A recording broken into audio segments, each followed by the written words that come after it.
I am Benjamin Carter. I am 70 years old, and I am standing at my wife's grave watching them lower a casket that I've just been told is empty. My wife of 45 years, Evelyn, supposedly died of a heart attack. But the note clutched in my hand, slipped to me by a stranger, tells a different story. It says, "I'm alive. I'm not in the coffin." My son Patrick is sobbing beside me. My daughter-in-law Julia is leaning on his arm, devastated. The note says, "Don't trust the children." The casket was closed. That was the first thing that felt wrong. Evelyn. She was vain about her appearance, even in stillness. She would have wanted an open casket, a final viewing. My son Patrick had insisted on it being closed. "It's better this way, Dad," he had said, his voice thick with what I thought was grief. "To remember her as she was." I stood there, a 70-year-old man, who suddenly felt 90, the cold November air biting at my cheeks. The funeral was quiet, too quiet for a woman like Evelyn. Julia, my daughter-in-law, was weeping hysterically into Patrick's shoulder. Her sobs seemed practiced, too theatrical, like a performance. I looked at her, then at my son, who was staring blankly at the polished cherry wood. I am Benjamin Carter, and for the first time in my life I felt like a stranger in my own family.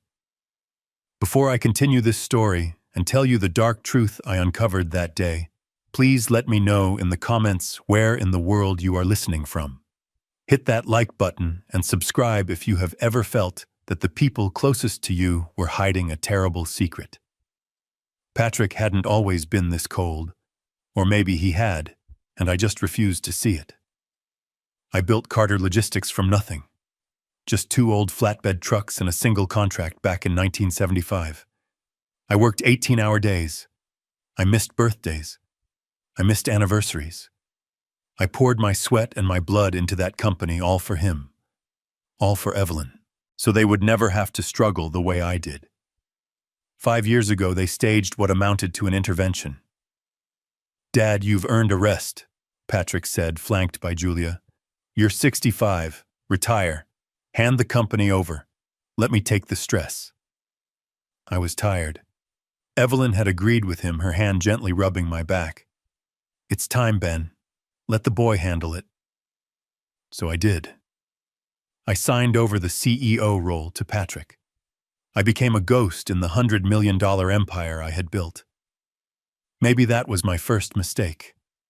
Giving up control. Believing that rest was what they actually wanted for me. Patrick stepped up to the podium to give the eulogy. His voice cracked. My mother, Evelyn. Her passing was so sudden.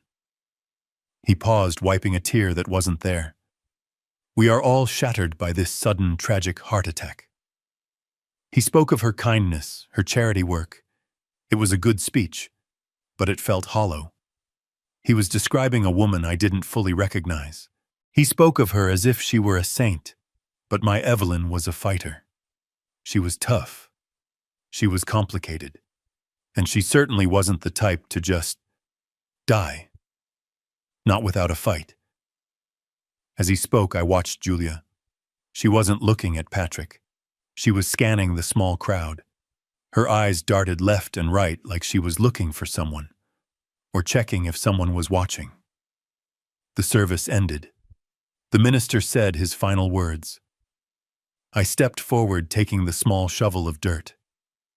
My hand was shaking. I was burying my wife of 45 years. As I tossed the dirt onto the casket, it happened. A woman in nurse's scrubs, someone I didn't recognize from the hospital or our lives, moved past me. Her shoulder brushed mine. It was intentional. She slipped a small, folded piece of paper into the palm of my hand. I froze. Her fingers were cold. She didn't break her stride. She just whispered so low only I could hear. They are watching. Don't read it here. Don't. I clenched my fists around the paper. It felt like it was burning a hole in my skin. I looked up. The woman, this Maria, was already disappearing into the crowd, melting away between the tombstones. My heart wasn't just pounding anymore. It was trying to escape my chest. The heavy door of the limousine shut with a soft final thud. The sound felt like the lid of the casket closing all over again, sealing me into this new, hollow reality. I sat heavily on the plush leather, my old bones aching from more than just the cold Ohio air. Across from me, my son Patrick had his arm around his wife Julia. The agonizing, theatrical sobs from the graveside had stopped the instant the door closed. It was silent, eerily silent. Then Julia, my daughter-in-law, dabbed her eyes with a delicate black handkerchief. Her makeup, I noticed with a strange sense of detachment, was miraculously still perfect. She leaned in toward Patrick. She whispered. I couldn't hear the words, not all of them, but I saw the movement of her lips. Patrick whispered back. He glanced at his watch. His watch. Who checks their watch while returning from their mother's funeral? My hand shoved deep in the pocket of my dark wool coat was clenched around the small, crumpled piece of paper. They are watching. The nurse's words echoed in my head, a frantic warning that didn't make sense. I looked at my children. They weren't watching me. They were planning. I caught a few words this time, fragments floating across the quiet car. Meeting tomorrow.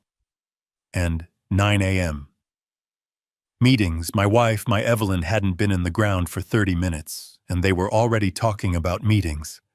A cold dread, colder than the November air, crept up my spine. This was too fast. Too efficient. I waited. I watched them whisper back and forth, their heads bent together like co-conspirators, not mourners. I felt the paper in my hand. It was my turn. Slowly keeping my hand below the level of the window hidden from their view, I unfurled the note inside my pocket. I angled it toward the weak gray daylight filtering through the tinted glass. My 70-year-old eyes struggled to focus on the hurried, frantic script. 4 words jumped out at me, hitting me with the force of a physical blow. I'm alive. I'm not. My breath hitched. I had to pull the paper further out of my pocket, hiding it behind my hat on my lap. I read the full sentence. I'm alive. I'm not in the coffin. A wave of nausea washed over me. I gripped the armrest, my knuckles turning white. Evelyn, alive, no. It was impossible. It was a sick joke, a cruel, twisted prank. I tried to reconstruct the last few days to find the flaw in the logic. The phone call from Patrick. Dad, Mom collapsed. The hospital. The sterile smell of disinfectant and fear. I remembered rushing into the emergency room. Patrick and Julia were already there, standing grim-faced beside a doctor in a white coat. The doctor turned to me, his face a mask of professional sympathy. Mr. Carter, we did everything we could. A massive coronary. She's gone. I remembered buckling. Julia had held me, her grip surprisingly strong. She's gone, Dad. She's gone. They led me to the room. I remember wanting to see her, to hold her hand one last time, to tell her I loved her. But the bed. There was just a figure under a stark white sheet, completely covered. Don't, Dad. Patrick had insisted, his voice breaking. Don't look. The procedures. It's not her anymore. Remember her how she was. I had listened. I was weak with grief. I turned away, blinded by tears, letting my son lead me out of the room. I never saw her face. I never touched her cold hand. I just believed them. My God, had I been burying a stranger? My hand was shaking so violently that the paper rattled. I looked at the note again. There was more. Scrawled below the first message, almost as an afterthought, was the final devastating blow. Don't trust the children. I looked up from the note. I stared at Patrick and Julia. They had stopped whispering. They were looking at me. Julia had a small, tight, unreadable expression. Are you all right, Dad? She asked, her voice dripping with a fake concern that now sounded grotesque. You look pale. You haven't eaten. I couldn't speak. My son, my daughter-in-law, the two people who were supposed to be sharing my grief. The note said not to trust them. The nurse, the actress, had said they were watching. I looked at Patrick. His eyes weren't sad. They were impatient. He was looking past me out the window toward our house. My house. The limousine slowed. It turned into the long gravel driveway of the home Evelyn and I had shared for 45 years. The house I had built for her. The house Patrick and Julia were now inside, hosting a wake for a woman who wasn't dead. The car stopped. The engine went quiet. The chauffeur opened Patrick's door. Julia slid out. Patrick turned to me. Come on, Dad. Let's get you inside. I was trapped. I was in a car with the very people the note warned me about. I had a secret in my pocket that could destroy everything. I was 70 years old, my wife was supposedly dead, but wasn't, and my children were apparently my enemies. The limo door opened on my side. Dad, Patrick asked again, his hand extended. I had to get out. I had to walk into that house surrounded by liars and pretend I knew nothing. I had to figure out what in God's name I was going to do with this madness. The house was suffocating. It was filled with people I hadn't seen in years, all eating my food, drinking my whiskey, and offering condolences that sounded as hollow as a cheap drum. Fakes, all of them. They murmured about Evelyn's sudden passing, and how tragic it was, their eyes already calculating, wondering what would happen to the company, wondering if Patrick would be an easier boss to manipulate than I had been. I saw Julia moving through the crowd, a perfect portrait of the grieving daughter-in-law, accepting hugs, her eyes rimmed with just the right amount of red. Patrick was by the fireplace, looking stoic, already accepting the mantle of man of the house. I couldn't stand it. The note in my pocket felt like a block of ice. I waited for a lull, then I walked straight to my son. Patrick, Julia, my study, now. My voice was low, but it cut through the murmuring. They both looked startled, annoyed at being pulled away from their performance. I didn't wait. I walked to the study, the one room I hadn't let them change, the one room that was still mine. They followed Julia, already composing her face into an expression of concern. Dad, is everything okay? She started. I slammed the heavy oak door behind them. The sound was definitive, cutting us off from the party of liars. The room was suddenly shockingly quiet. I reached into my pocket. My hand was steady now. The tremor was gone, replaced by a cold, hard anger. I didn't just place the note on my antique mahogany desk. I threw it. The crumpled paper skidded across the leather inlay and stopped right in front of them. What? I said, my voice a gravelly whisper. Does this mean? Patrick stared at the note, confused. Julia glanced at it, and her mask didn't just crack, it shattered. But it wasn't grief that replaced it. It was rage. Her eyes flashed, and her face, so perfectly composed moments before, contorted. The tears that came this time weren't silent drops of sorrow. They were hot, angry sobs. Dad! She shrieked, her voice sharp enough to cut glass. How dare you? What are you doing? She wasn't asking a question. She was launching an attack.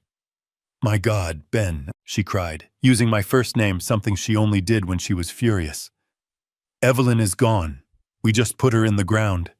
And you're in here playing with cruel jokes. What is wrong with you? It was a brilliant performance. She turned the accusation back on me, painting me as the monster, the one defiling the memory of his mother. Patrick, seeing his wife's opening, quickly adopted his role. He didn't get angry. He became the reasonable one. He sighed a deep, weary sigh and picked up the note, reading the words, "I'm alive," with a look of profound, patronizing pity. Dad, he said, his voice dripping with the same condescending sympathy I'd heard so many times before. Dad, you're not well. You've just been through the worst shock of your life. He stepped toward me, trying to put a hand on my shoulder. I recoiled. You're exhausted, he continued softly, as if speaking to a child. You're grieving. It's causing hallucinations, Dad. You imagined the nurse. You probably wrote this yourself and don't even remember. It's a classic symptom of grief-induced psychosis. Psychosis. Hallucinations. Not well. The words hit me. They were treating me exactly like a senile old man. This was the same tactic, the same language they had used 5 years ago to push me out of my own company. Dad, the stress is getting to you. You're forgetting things. You're not as sharp as you used to be. Let Patrick handle it. Just rest. They had wrested me right out of my office, and now they were trying to wrest me right out of my own sanity. They thought I was a fool, an old grieving fool they could manipulate and discard. I stared at their faces, Julia tear-streaked and indignant. Patrick sincere and full of concern. They were a perfect team. For a split second, I almost believed them. The weight of the last few days, the lack of sleep, the sheer impossibility of Evelyn being alive. Maybe I was going crazy. I felt my anger waver, confusion setting in. I looked at the note in Patrick's hand, and then he made his mistake. He smiled a tiny, sad, pitying smile. You just need to rest, Dad. Get some sleep. He started to crumple the note in his fist. Let me take care of this. I'll throw it away so you don't have to look at it and upset yourself anymore. He was too eager, too desperate to destroy the only piece of evidence I had. He wasn't trying to protect my feelings. He was trying to protect his secret. I looked at his hand, the hand crushing the note, and I knew they were lying. I snatched the note from his hand. I snatched it back with a speed that surprised both of them. I'll keep it, I said, my voice flat and cold, devoid of the grief they expected, as a reminder of my confusion. I folded the small crumpled paper and slid it deep into my pants pocket. The atmosphere in the study crackled with unspoken tension. Patrick and Julia exchanged a look, and this time I saw it clearly. It wasn't concern for their father. It was annoyance. Their plan, whatever it was, had hit a snag. Dad, please. Patrick started again, his reasonable voice returning. But I held up a hand, a gesture he knew well from the boardroom. The party is still going on. Your guests are waiting. We can talk about my health later. I dismissed them, not as a father, but as the founder of the company he was trying to steal. They left Julia shooting me one last look of pure, undiluted frustration. I locked the heavy oak door behind them. I didn't go back out. I stayed in my study, the muffled sound of the fake mourning, the clinking glasses and false sympathies bleeding through the walls. I poured a brandy, my hand perfectly steady. I waited. I waited for hours, listening as the front door opened and closed, as the fake mourners finally left. I waited until I heard the last car pull away, until I heard Patrick and Julia's footsteps on the stairs, their muffled whispers, and the click of their guest room door closing. Only then, in the dead silence of the house, did I emerge. The house was finally truly quiet. But sleep was impossible. Sleep was a luxury for men who weren't at war. And I knew with a certainty that chilled my bones that I was now at war. I walked through the dark, sprawling house. My house. The house I had built for her. Every shadow held a memory of Evelyn. Her sharp laugh by the fireplace, her expensive perfume lingering in the hallway. Was I really grieving, or was I investigating? I couldn't tell the difference anymore. My mind kept returning to the funeral, to the polished, sealed cherrywood casket. Why was it closed? Patrick's excuse echoed in my head, feeling weaker and more foolish every time I replayed it. An accident. During transport, Dad. Damage. It's better this way. A clumsy, stupid lie, Evelyn. My Evelyn was meticulous, almost pathologically vain. She spent $1,000 a month on her appearance. She had clauses in her will, a will I helped her draft, detailing the exact shade of lipstick she was to be buried in. She would never have allowed a closed casket. She would have seen it as the ultimate insult. She would have haunted Patrick for such a failure. Unless there was nothing in it. Or worse, something that wasn't her. The note in my pocket felt like a block of ice. I'm not in the coffin. I walked up the grand staircase, my feet silent on the thick carpet. I went to our bedroom, the master suite. Her side of the bed was cold, the sheets perfectly smooth as if she'd never been there. I walked into her ensuite bathroom, her sanctuary. I flicked on the bright vanity lights, and I froze. It was sterile, empty. Julia's help had been brutally efficient.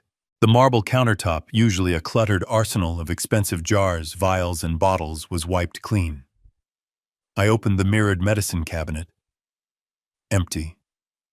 I pulled open the vanity drawers. Empty. Where was her $500 an ounce La Mer face cream, the one she called her magic potion? Where were her prescription sleeping pills, her signature perfume, the one imported from a tiny shop in Paris that cost a fortune? Julia couldn't have just thrown those things away. That was thousands of dollars in cosmetics. I remembered Julia's words from earlier in the week, when I'd first noticed the emptiness, but was too fogged by grief to process it. I took care of it, Dad, she'd said, her arm around my shoulder. I didn't want you to have to look at her things. It's too painful. I donated them all to the church charity. Too painful. Too fast. This wasn't a daughter-in-law helping her grieving father-in-law. This was a cleanup operation. This was erasing evidence.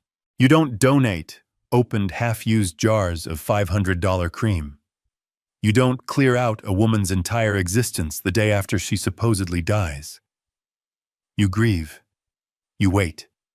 You cry over the small, familiar objects. Julia hadn't cried over them. She had erased them with the cold efficiency of a crime scene cleaner. I stood there in the bright, empty bathroom, the smell of bleach hanging in the air, instead of Evelyn's gardenia perfume. Julia hadn't cleaned this place out after Evelyn died. She had cleaned it out before. A person only erases a life with that kind of cold, methodical speed when they know with absolute certainty that the person is never, ever coming back.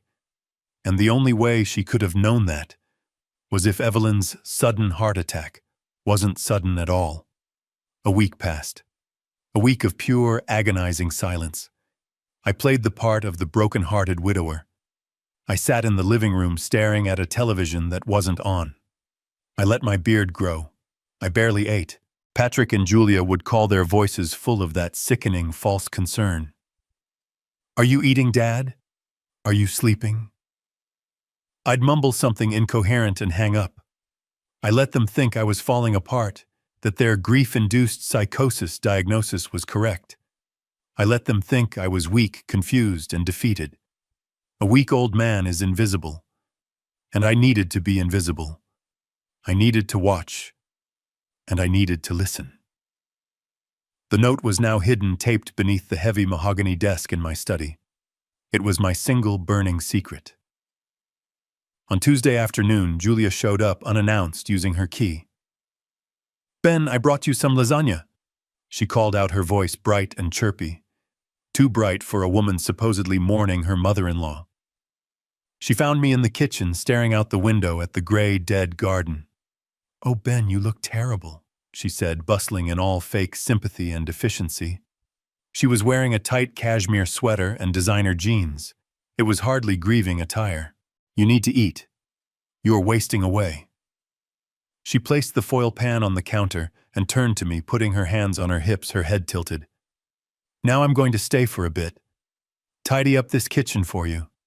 It's a mess. That's when I saw it. It wasn't tucked away. It wasn't hidden. It was displayed. proudly. Around her throat, lying against the expensive cashmere, was the Montgomery emerald. My blood didn't just run cold. It turned to ice. It was a flawless, square-cut, deep green emerald set in heavy antique gold. It had belonged to my mother. It was the only piece of jewelry, the only thing of real value my mother had left me when she died. I had given it to Evelyn on our wedding day. She was hesitant at first. It wasn't her modern style, but she quickly grew to understand its value. It was, she often remarked, the only thing with any class from your side of the family. She wore it to every major event, every gala, every board meeting. It was her power piece. It was her armor. I kept my face blank. I let my gaze drift to it, then away, as if I hadn't really processed it. Then I looked back, feigning confusion. "Julia, that's a beautiful necklace." She immediately touched it, her fingers tracing the gold setting. A perfect, sad little smile played on her lips. "Oh, this, Toe," she said, her voice dropping to a near whisper, as if sharing a sacred confidence. "Evelyn gave it to me." I just stared, letting the lie hang in the air. She took my silence as her cue to elaborate, to weave the fiction. It was a few weeks ago," she said, her eyes welling up with fake tears. "We were having one of our long talks, you know how we were. She held my hand, and she took it off." Julia paused, taking a shaky breath. She said, "Julia, you've been the daughter I never had. I want you to have this. I want you to wear it to feel my strength." A vicious, filthy lie. My mind screamed the words. A daughter she never had, Evelyn despised her. I remember clear as day a conversation from 6 months ago after Patrick had made some disastrous financial decision I'd had to fix. "It's that wife of his," Evelyn had hissed, her voice like venom after 2 glasses of Chardonnay. "That gold-digging whore has him wrapped around her little finger. She's going to bleed him dry, Ben. She's going to ruin everything we built." Those were her words. That gold-digging whore, and the necklace, the emerald. It was more than a lie. It was a sacrilege. I was there in this very house when we signed our wills with my old friend Will Harrison. I remember Evelyn's specific unbending instruction for her burial. "Ben," she'd said, tapping the document with her long manicured finger, "I go into the ground with your mother's emeralds. It is not to be given away. It is not for Julia. It gets buried with me." It was her final act of control, her way of taking the one thing she respected from my family, with her ensuring Julia could never ever get her perfectly manicured hands on it. And here Julia was wearing it while my wife was supposedly lying cold in a casket in the ground. This wasn't a gift. This was a trophy. This was plunder. This was the spoils of war. My eyes dropped from the necklace to her smiling, sympathetic face. She was lying about the necklace. They were lying about the note. They were lying about the closed casket. They were lying about the accident in transport. They were lying about the meetings. They were lying about my health. They were lying about everything. Julia put her hand on my arm, her touch feeling like a spider. "Ben, are you okay? You look like you've seen a ghost." I looked up at her, at my daughter-in-law wearing my mother's emerald like a prize. A cold, terrible clarity settled over me. They weren't just lying. They weren't just grieving improperly. They were celebrating. Julia left after I pretended to be too tired to eat the lasagna. The sight of my mother's emerald on her throat burned in my memory. I spent 2 days in that house, a ghost in my own home, just waiting. I was a fisherman now, sitting silently in a boat, waiting for the bobber to sink. I let them think I was broken. I shuffled my feet when I walked. I let my food get cold on the plate. I played the part of the grieving, senile old man they so desperately wanted me to be. A weak old man is invisible, and I needed to be invisible. I needed to watch, and I needed to listen. The call came on Friday morning. It was Patrick. His voice was sharp, businesslike. "Dad, we need to talk. It's urgent. I'm coming over. Julia is with me." He didn't ask. He told me. They arrived 20 minutes later. They weren't wearing black anymore. Patrick was in a crisp, dark blue suit. Julia wore a cream-colored blouse. They looked refreshed, energized. They walked right past me in the foyer where I stood pretending to be frail and went straight to the dining room. My dining room. The room with the heavy 12-foot oak table where we had carved Thanksgiving turkeys for 30 years, where Evelyn and I had hosted dinners that decided the future of my company. Patrick spread a sheaf of papers across the polished wood. They were glossy, full of colorful, terrifying-looking graphs and spreadsheets. Julia stood beside him, her hand on his back, a united front. "Dad, sit down," Patrick said. He motioned to the head of the table. My chair. I sat. "Dad," he started. He let out a long, practiced sigh. He ran his hand through his perfectly cut hair. I hate to do this, especially now, with Mom, with everything. But we have a serious problem." He looked at Julia, who nodded, her face a perfect mask of solemn concern. "It's the company, Dad." He tapped the papers. "It's in trouble. Deep trouble." And the word just hung in the air. Trouble Carter Logistics. My mind raced. I had reviewed the fourth quarter projections just last month before she died. We were projecting a record year, $300 million in gross revenue. I had spent 4 decades building that company into a fortress, diversifying our contracts, meticulously managing our debt. It was a lean, powerful, efficient machine. It couldn't be in trouble. "I don't understand," I said. My voice was deliberately weak, confused. "I know, Dad. It's a shock."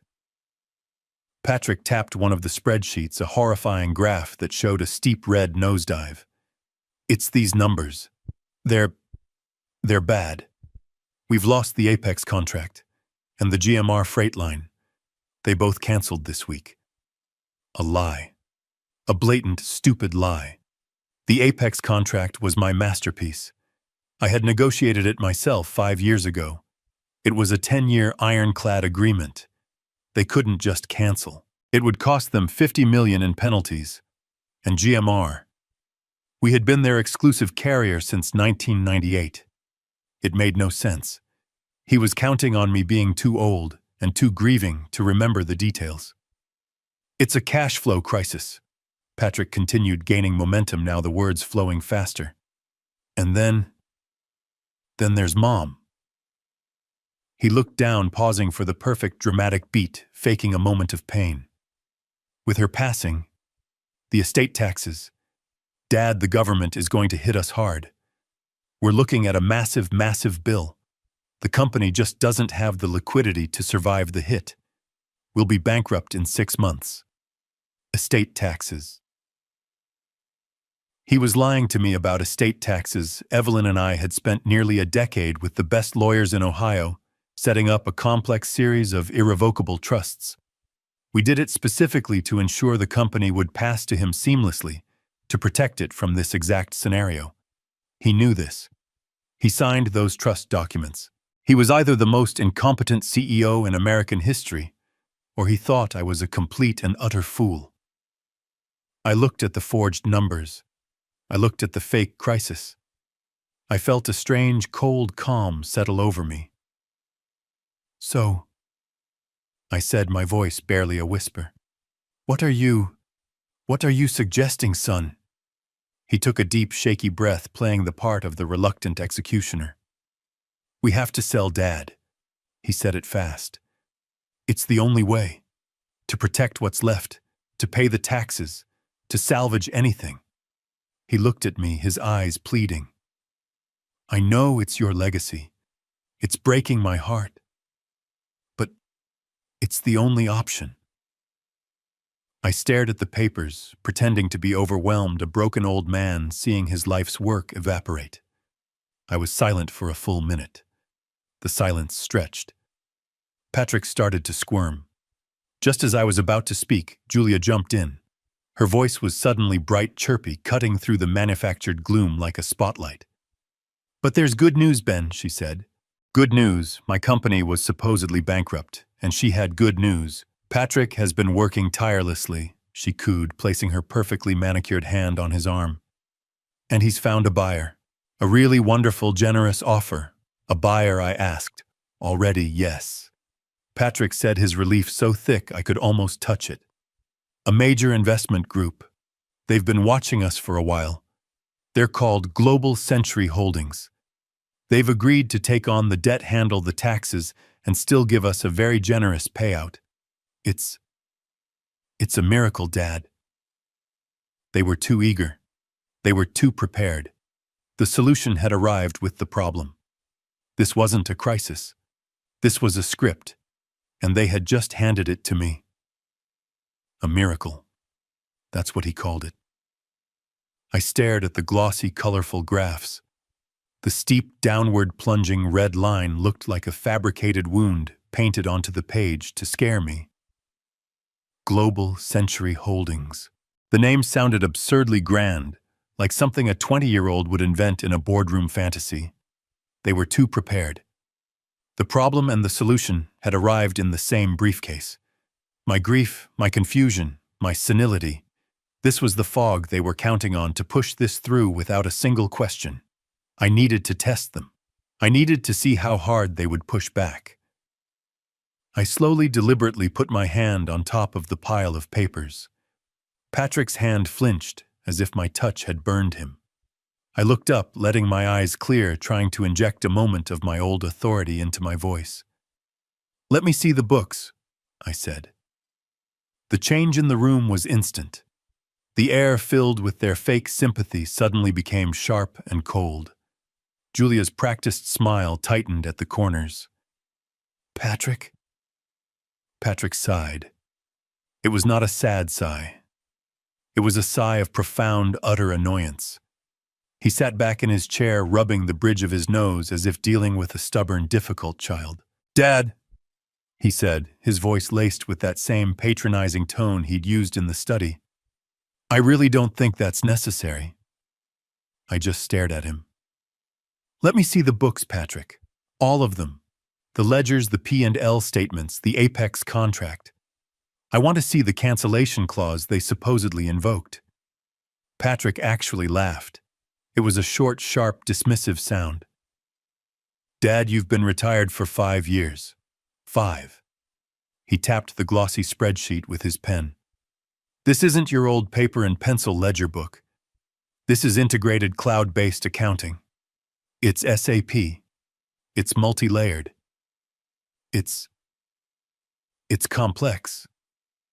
He leaned forward, lowering his voice as if sharing a gentle secret. "Honestly, Dad, you wouldn't understand it."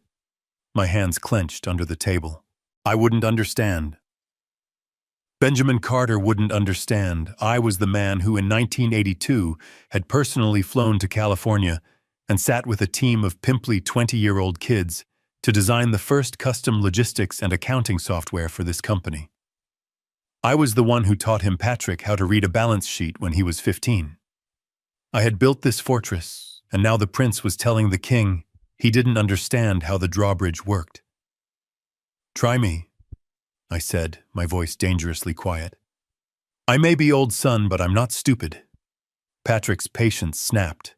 "Dad, we don't have time for this," he said, his voice rising. "We are in a crisis. The estate taxes are looming. This generous offer from Global Century is on the table now. They aren't going to wait around for weeks while you play amateur accountant and try to understand the software." He was flustered. He was pushing too hard, too fast. He was making mistakes. Before I could respond, Julia slid into the conversation, the good cop to his bad cop. Her voice was pure honey, thick and sweet and poisonous. "Ben, darling, she cooed, placing her soft, manicured hand over my old, calloused one on the table. Please, Patrick is under so much pressure. She looked at me, her eyes wide and pleading. He's trying to save this family. He's trying to save your legacy. He's trying to protect you from all of this. She squeezed my hand. That's why you handed the company over to him, isn't it? Because you trust him. You said you trusted him. Her words were a perfectly crafted trap using my own past decisions, my own love for my son against me. She was reminding me of my role, the retired, trusting, grieving father. Don't worry your head about all these nasty numbers, Ben. She whispered, her voice like silk. Let Patrick handle the burden. He's strong. He can do it. All you have to do is sign. Just sign and it will all be over. We can finally, properly, grieve. They were shutting me out. Actively. They weren't just presenting a solution. They were forcing it. They were using my grief as a weapon and my retirement as a cage. They were counting on me being too broken to fight back, too old to see the con.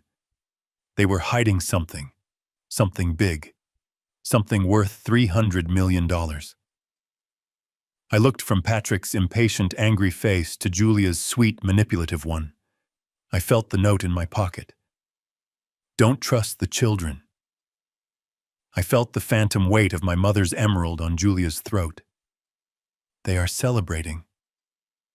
I looked back at the glossy fake reports. A miracle.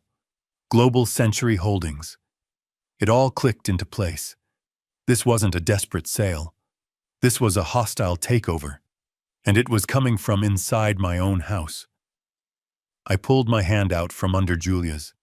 I stood up slowly, letting my old age disguise the sudden cold rage coursing through me. I picked up the stack of papers. I need time to think, I stammered, playing my part. This is all too much. I turned and shuffled out of the dining room, clutching the fake reports to my chest. They didn't follow. I heard Patrick let out an exasperated sigh as I left. He thought he'd won. He thought I was just a confused old man going to his room to nap. He was wrong. I walked into my study. I locked the door. I sat behind my desk.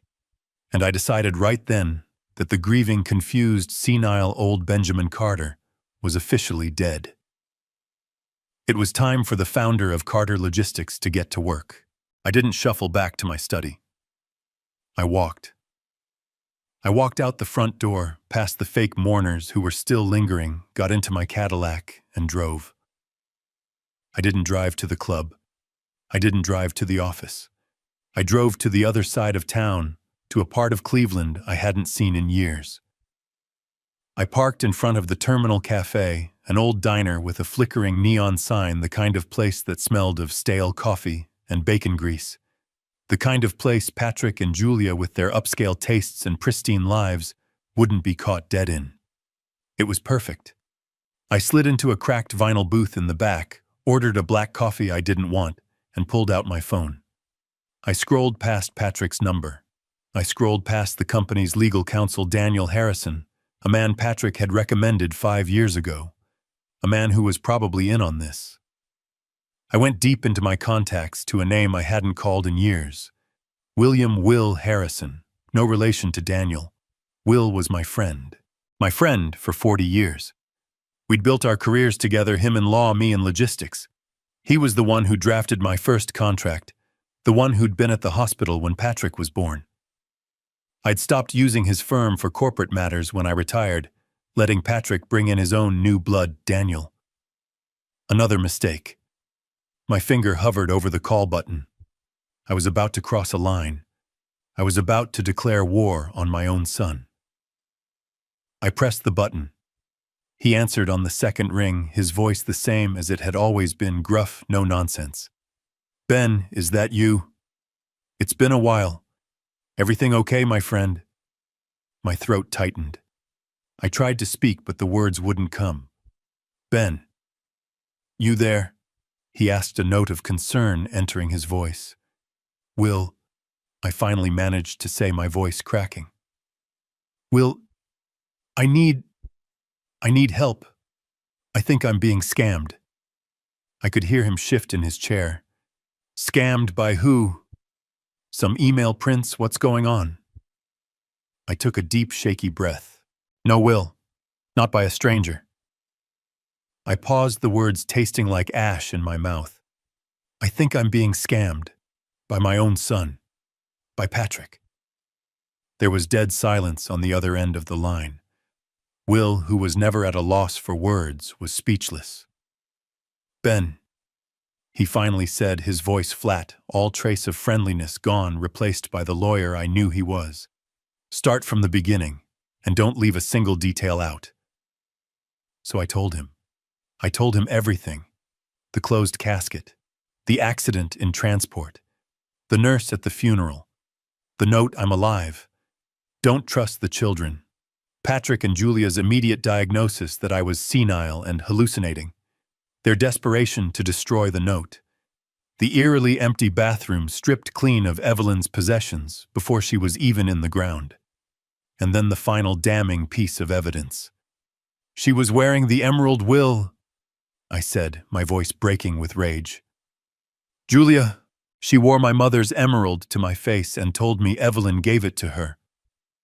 I heard Will let out a long, slow whistle. Evelyn gave it to her.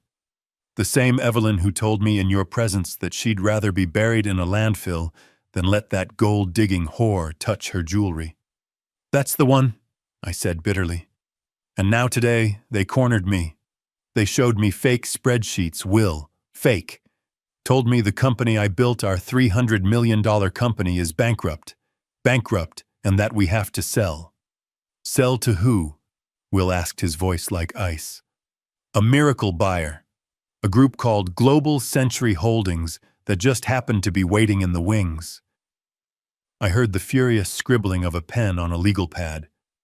And when I asked to see the books, I finished, Patrick told me I wouldn't understand the new software.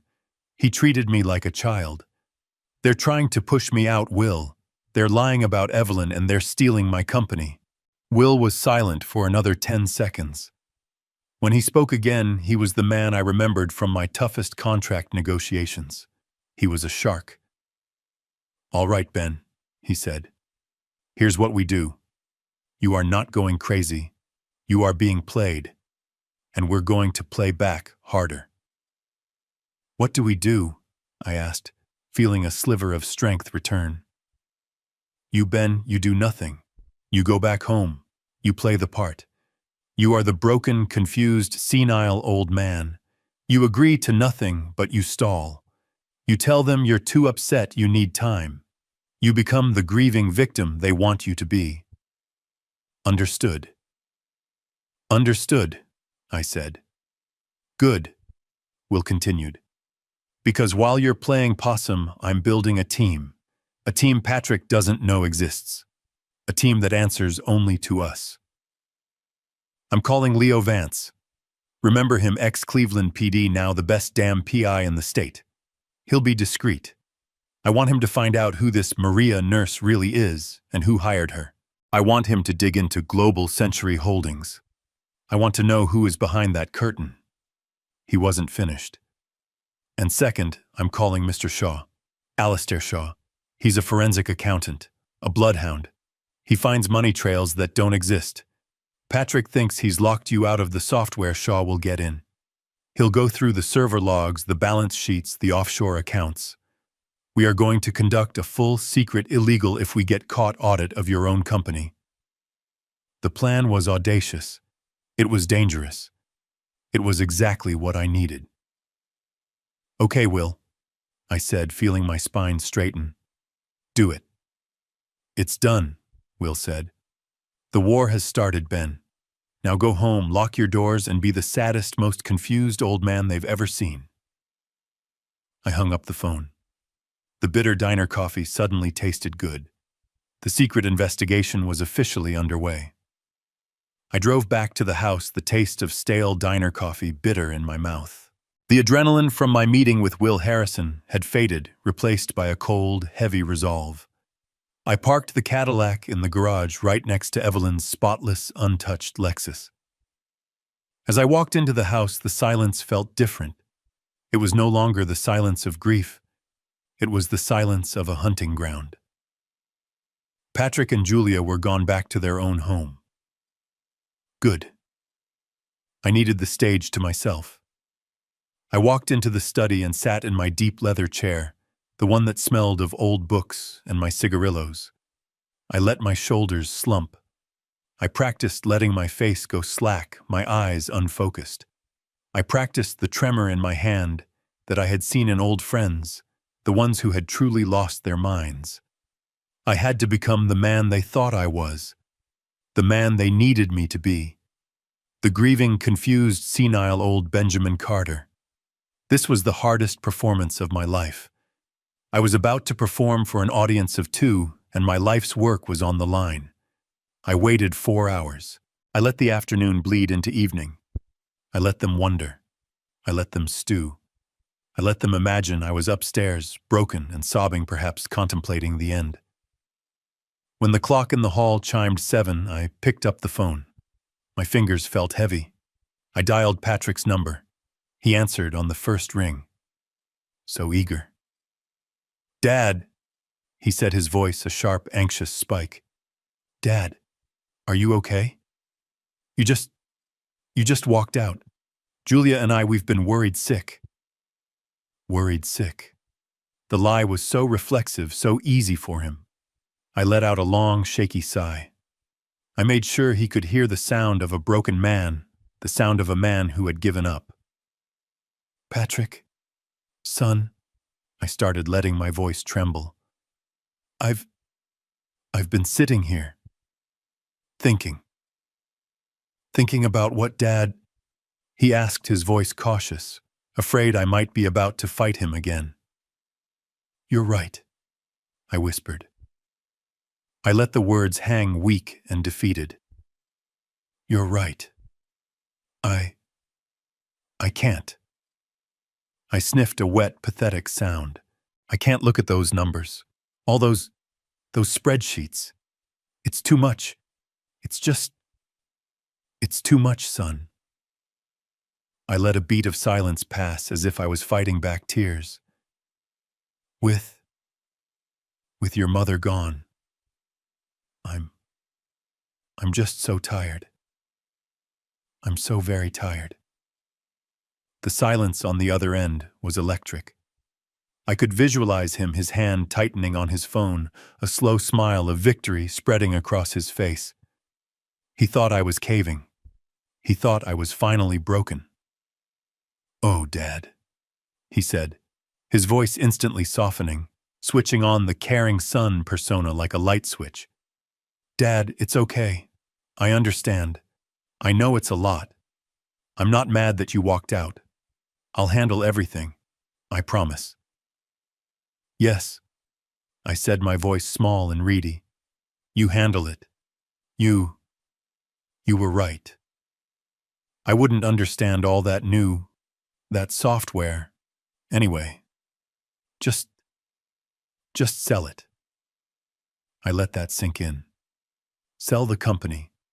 I trust you. Just take care of it all. Please. I heard it. It was faint, but it was unmistakable. A quick, sharp exhale of air. Relief. The sound of a hunter whose prey had just walked calmly into the snare. He thought I was done. He thought he had won.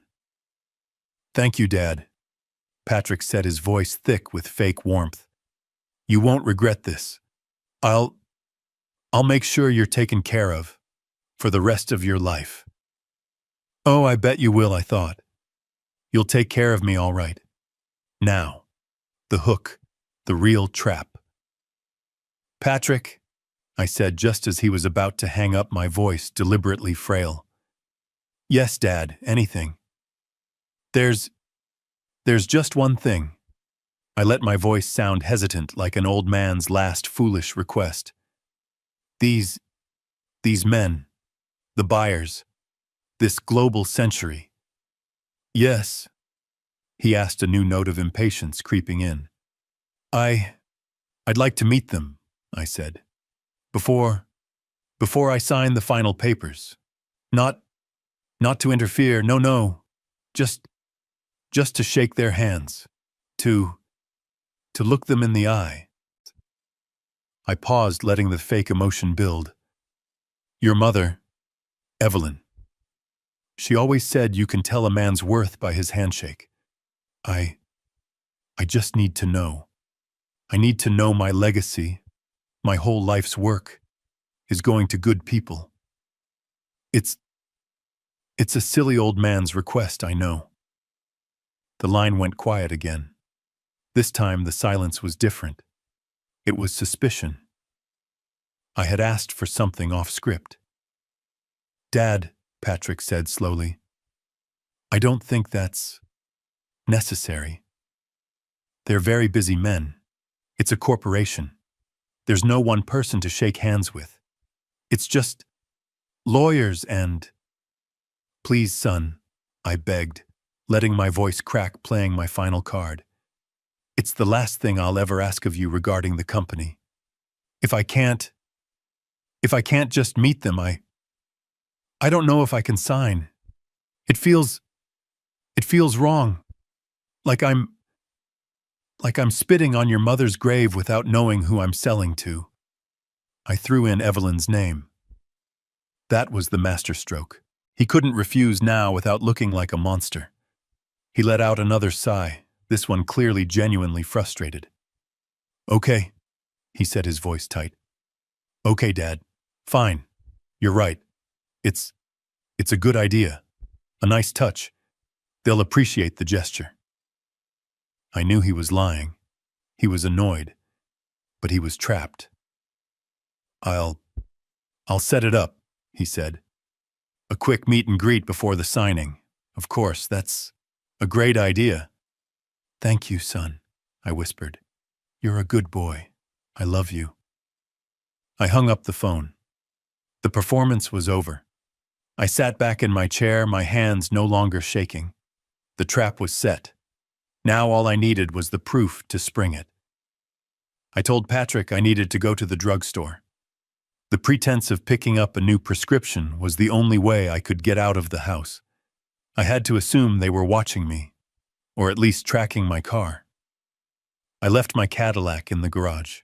Instead, I walked the 4 blocks to the main street and took a city bus, transferring twice until I was on the west side in the industrial sector. The sun was setting, casting long, ugly shadows over the warehouses and rusted chain-link fences. The Terminal Cafe was just ahead, its neon sign flickering like a dying heartbeat. I went in, but I didn't sit down. I walked straight past the counter, through the kitchen, earning a shout from the cook, and out the back exit. The alley was dark. A single bare bulb high on the wall cast a weak yellow circle of light. A dark gray sedan was parked 20 feet away, its engine off. As I approached, the passenger door clicked open. I got in. The man inside didn't look at me. He was in his 60s, wearing a worn tweed jacket, and the car smelled of stale coffee and profound patience. This was Leo Vance, the man Will Harrison called a bloodhound. He thinks I'm senile, I said, my voice no longer the frail, reedy whisper I'd been practicing. It was cold, hard. He thinks I'm a confused old man who doesn't understand software. Leo Vance just grunted, turning his heavy-lidded eyes toward me. They all think that, he said, right up until the moment the cuffs go on. She was at the funeral, I said, getting straight to business. Dressed as a nurse, 40s, dark hair, maybe Hispanic. She gave me the note. The one about your wife being alive, and the one about my children being liars, I confirmed. I need to know who she is, and more importantly, I need to know who hired her. Leo stared out the windshield into the darkness. You got a name? If I had a name Leo, I wouldn't be paying your outrageous hourly rate. He allowed himself a small, thin smile. Fair enough, Mr. Carter. You're paying me to find a ghost in a nurse's uniform at a funeral. That's new. Just find her, Leo, I said. Whatever it takes. Whatever it takes, he echoed. I got out of the car and walked back through the diner, disappearing into the city night.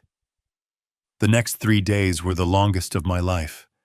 I was a prisoner in my own home, playing the role of a fading patriarch. Patrick and Julia were disgustingly attentive. They brought me meals I didn't eat.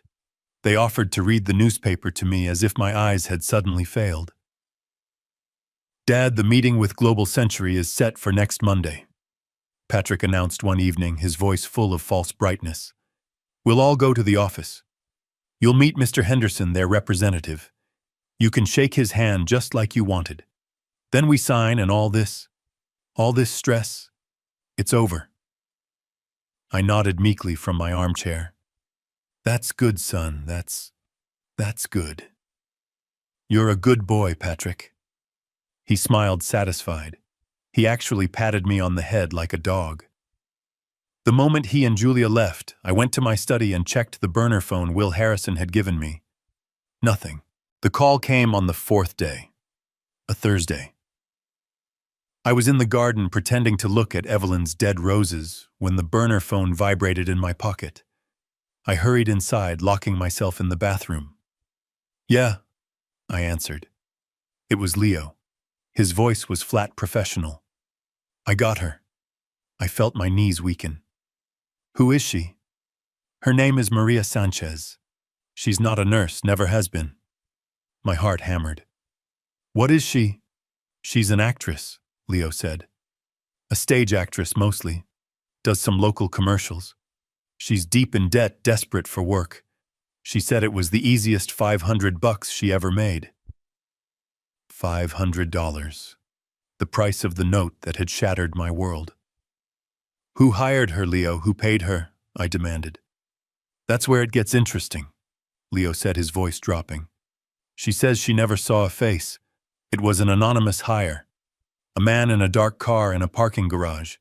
Cash in an envelope. Classic anonymous setup. He gave her the uniform, the note, and the script. A dead end. I felt my hope crash. So we have nothing. We don't know who sent it. I didn't say that, Leo said, and I could almost hear his thin smile. She's an actress, Ben. She's trained to listen. She said the man was on his phone when she was walking away. He was angry. He was whispering, but she heard him. My hand gripped the phone. What did he say, Leo? She said he was clearly working for someone else. He was nervous. She heard him say, and I quote, I've handled the old man. The Global Century account is secure. Tell them the asset is ready for transfer.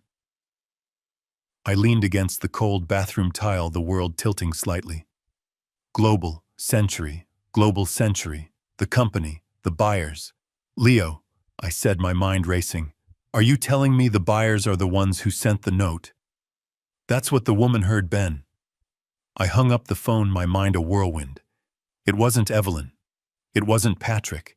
It was the buyers. They were the ones who sent the warning. They were the ones who told me not to trust my children. Why? Why would the people trying to buy my company warn me that my son was a thief? It made no sense. It was a contradiction. Unless this wasn't a simple sale. Unless the buyers and my son weren't on the same side. Unless this was a war and I was just now realizing I wasn't even fighting the right enemy. The call from Will Harrison came late on Friday. His voice was grim, stripped of all friendliness. Shaw's in. He found things. Meet us. The safe house wasn't a spy movie hideout. It was something infinitely more depressing. A generic rented office space on the 32nd floor of a glass tower downtown, smelling of new industrial carpet and stale air. It was anonymous, sterile, and perfectly secure. I walked in feeling like an old man again, not a warrior. The last 3 days of playing the confused patriarch had been draining. I was exhausted not just from my performance, but from the terrifying riddle that kept spinning in my head. Why would the buyers warn me? It didn't make sense. I was walking into this meeting blind, and I hated it. Will was there, standing by the window, staring down at the city lights. He was nursing a lukewarm coffee from a styrofoam cup. He looked like he hadn't slept either. The man sitting at the bland laminate conference table was the opposite. He was small, precise, and looked immaculate. He wore thin, wire-rimmed glasses, a perfectly pressed white shirt, and a muted gray tie. He looked like, well, an accountant. He didn't look like the bloodhound Will had promised. This was Alistair Shaw. Shaw didn't stand up when I entered. He didn't offer condolences. He didn't waste a single second on pleasantries. He simply gestured to the chair opposite him and opened a thin black binder. "Mr. Carter," he said. His voice was quiet, precise, and utterly devoid of emotion, like a machine reading a verdict. He slid a single summary sheet across the table. I didn't sit down. I stared at the paper. "Let's start with the simple part," Shaw said. "The part you already suspect. Your son Patrick is a thief." I had expected it. I had known it ever since Julia flashed my mother's emerald. I knew it when Patrick told me I wouldn't understand the software. But to hear it spoken aloud, as a cold professional fact, a thief, my son, the boy I taught to ride a bike, the boy I put through Wharton, paying tuition that cost more than my first house, a common, dirty thief. I finally sat down, my legs feeling weak. "How?" I forced the word out. "It's not sophisticated," Shaw continued, ignoring my shock, his finger tracing a line on the summary. "Frankly, it's clumsy, amateurish. He and his wife Julia have been siphoning money for exactly 24 months. The theft began the week you officially gave him full signatory power." He laid out the mechanism with clinical detachment. Fake invoices. Shell companies set up by Julia under her maiden name. Synergy Analysis LLC. Logistics Expediting Partners. Vague, meaningless corporate buzzwords that masked the simple, ugly truth. They were paying themselves for consulting services that were never rendered. "How much?" I asked, my voice a hoarse whisper. $4,572,000. And change. Will Harrison swore a sharp, violent word that cut through the sterile air. I just felt cold, numb. $4.5 million. It was enough to hurt. They stole from me. They stole from the company I built. They had looked me in the eye day after day, week after week, all while their hands were deep in my pockets. "Where did it go?" Will asked, his voice gravelly. "Where it always goes," Shaw said, tapping another folder. "Belize, Panama, a small bank in the Cayman Islands, standard offshore accounts. They've been bleeding the company about $200,000 a month. They were getting sloppy, Mr. Carter. Greedy. This..." He tapped the fake spreadsheet Patrick had given me, the one showing the nosedive. "This crisis is real, but they created it." I put my head in my hands. It all made sense now. The fake crisis. The urgent need to sell. They weren't selling because the company was failing. They were selling it to cover their tracks. They had stolen the cash flow, and now they were going to sell my entire $300 million empire just to hide their own $4 million theft. It was pathetic. It was the act of a desperate, stupid child. My son, my own son, who had stood in my dining room, pointing at graphs that charted his own larceny. He had blamed the economy. He had blamed me. He had patted me on the head. I looked up at Shaw, my eyes burning. "Then that's it," I said, my voice hoarse. "He's a thief. He's selling the company to hide the theft. We call the police." I started to stand up. "Case closed." Shaw looked at me over the rim of his glasses. He hadn't moved. He hadn't flinched. "No, Mr. Carter," he said softly. Will stopped pacing. What do you mean, no? $4.5 million isn't case closed." "No," Shaw repeated.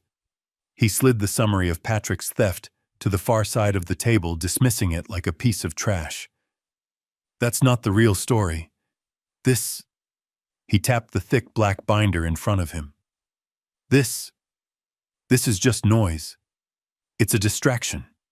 It's what they wanted you to find. I stared at him. A distraction, $4.5 million, is a distraction. Yes, Shaw said, his voice dropping. Because this pathetic, clumsy theft is just a symptom. Your son and daughter-in-law, they're just petty thieves. They're amateurs. The real thief, the one who's actually bankrupting your company, is a professional. A ghost. And they, he said, opening the binder to the first page, are far, far more sophisticated. I stared at the little accountant, my mind refusing to process the word. A distraction. My voice was hoarse. $4.5 million is a distraction. Shaw pushed his wire-rimmed glasses up his nose, his expression as flat and cold as the tabletop. No, Mr. Carter. It's not a distraction. It's a smokescreen. It's the bread and circuses.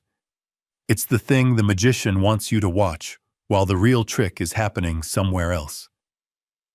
Will Harrison leaned forward, his heavy hands gripping the edge of the table. Spit it out, Shaw. What's the real trick? Shaw took a slow, deliberate breath. Your son and his wife are panicking, he said, looking at me. They are genuinely terrified. The company is collapsing. The numbers they showed you, the nosedive. It's all real. I was lost. But you said the contracts weren't canceled.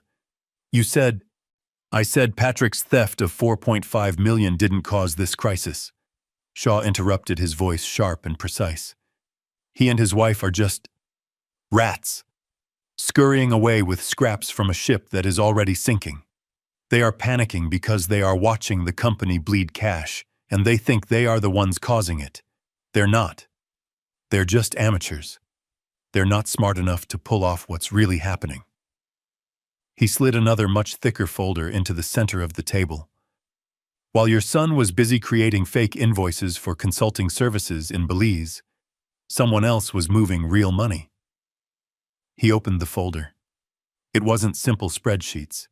It was complex wire transfer records, shipping manifests, and currency exchange reports. Your company hasn't lost any contracts, Mr. Carter, but it has been paying for services it never received. While Patrick was stealing $200,000 a month, someone else, a ghost, has been stealing $5 million at a time. Will Harrison let out a low, strangled oath. $30 million, Shaw said, tapping the final summary page. In the last 6 months alone. That's the real reason the company is out of cash. That's why your son is in a panic trying to sell the company before the auditors find the hole. He just doesn't realize he's only responsible for a tiny fraction of it. My mind was spinning. How does $30 million just disappear? Patrick is the CEO. He would see that. Shaw said, a flicker of something, almost admiration, in his eyes. That is the beautiful, terrible genius of the plan. The ghost didn't hide the transfers. The ghost disguised them as your son's theft. I didn't understand.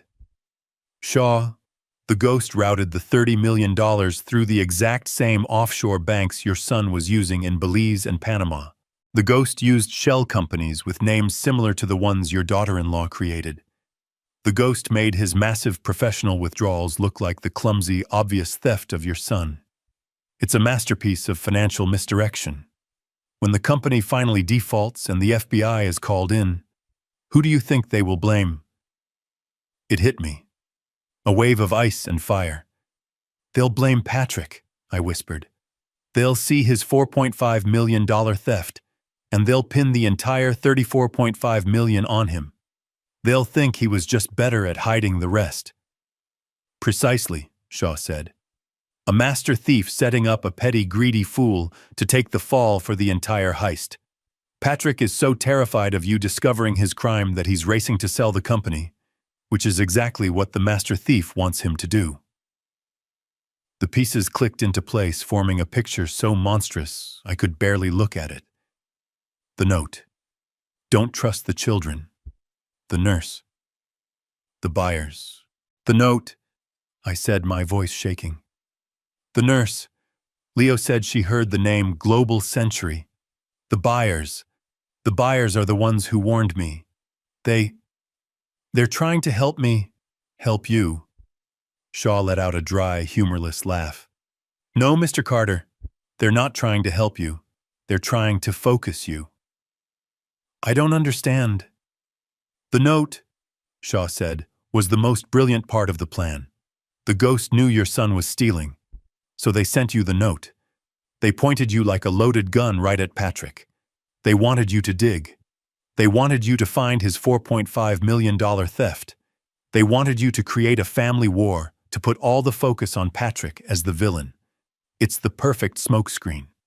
While you're busy fighting your son, the real enemy is walking away with the entire bank. My God. I had been played. We had all been played. Evelyn, me, Patrick. We were all just puppets. So, Will said, his voice low, it all comes back to the buyers.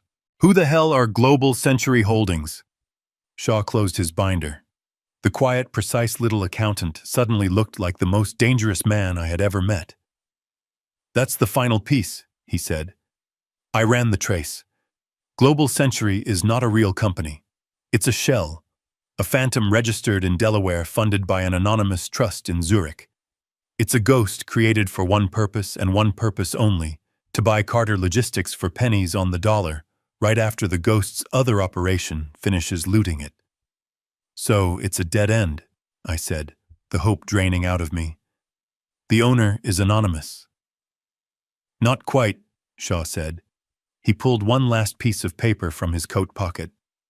They're anonymous now, but when they set up the shell company 6 months ago, they had to pay a $10,000 setup fee. And they made one tiny mistake. The transfer didn't come from the anonymous Zurich trust. It came from a personal account. He slid the paper across the table. It was a copy of a simple bank transfer. I've been tracking the owner of Global Century Holdings, Mr. Carter, the person who's buying your company. I looked down at the paper. I read the name listed as the sender of that $10,000 fee, and my world, which I thought had already been destroyed, imploded. Mr. Carter, Shaw said softly, you are not going to believe who really owns the company that's about to buy yours. I stared at the single piece of paper, the copy of the bank transfer, the $10,000 setup fee for Global Century Holdings, the sender's account. I read the name, but my mind refused to assemble the letters into a person I knew. E.M. Carter. It meant nothing. A stranger. A ghost. I don't understand. I whispered, my voice sounding distant. Who is E.M. Carter? Alistair Shaw, the small, precise accountant, looked at me over the rim of his glasses. That's the shell registration, he said. A legal fiction designed to be untraceable. But the bank account the setup fee was paid from, that's much harder to hide. They made a mistake. A small one, but they made it.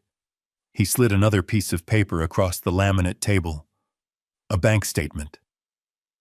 The account opened 30 years ago is registered to, I read the full name, Evelyn Marie Carter, my wife. The room didn't just go silent. It imploded.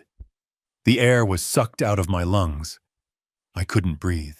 I heard a sound, a violent screech of wood against carpet.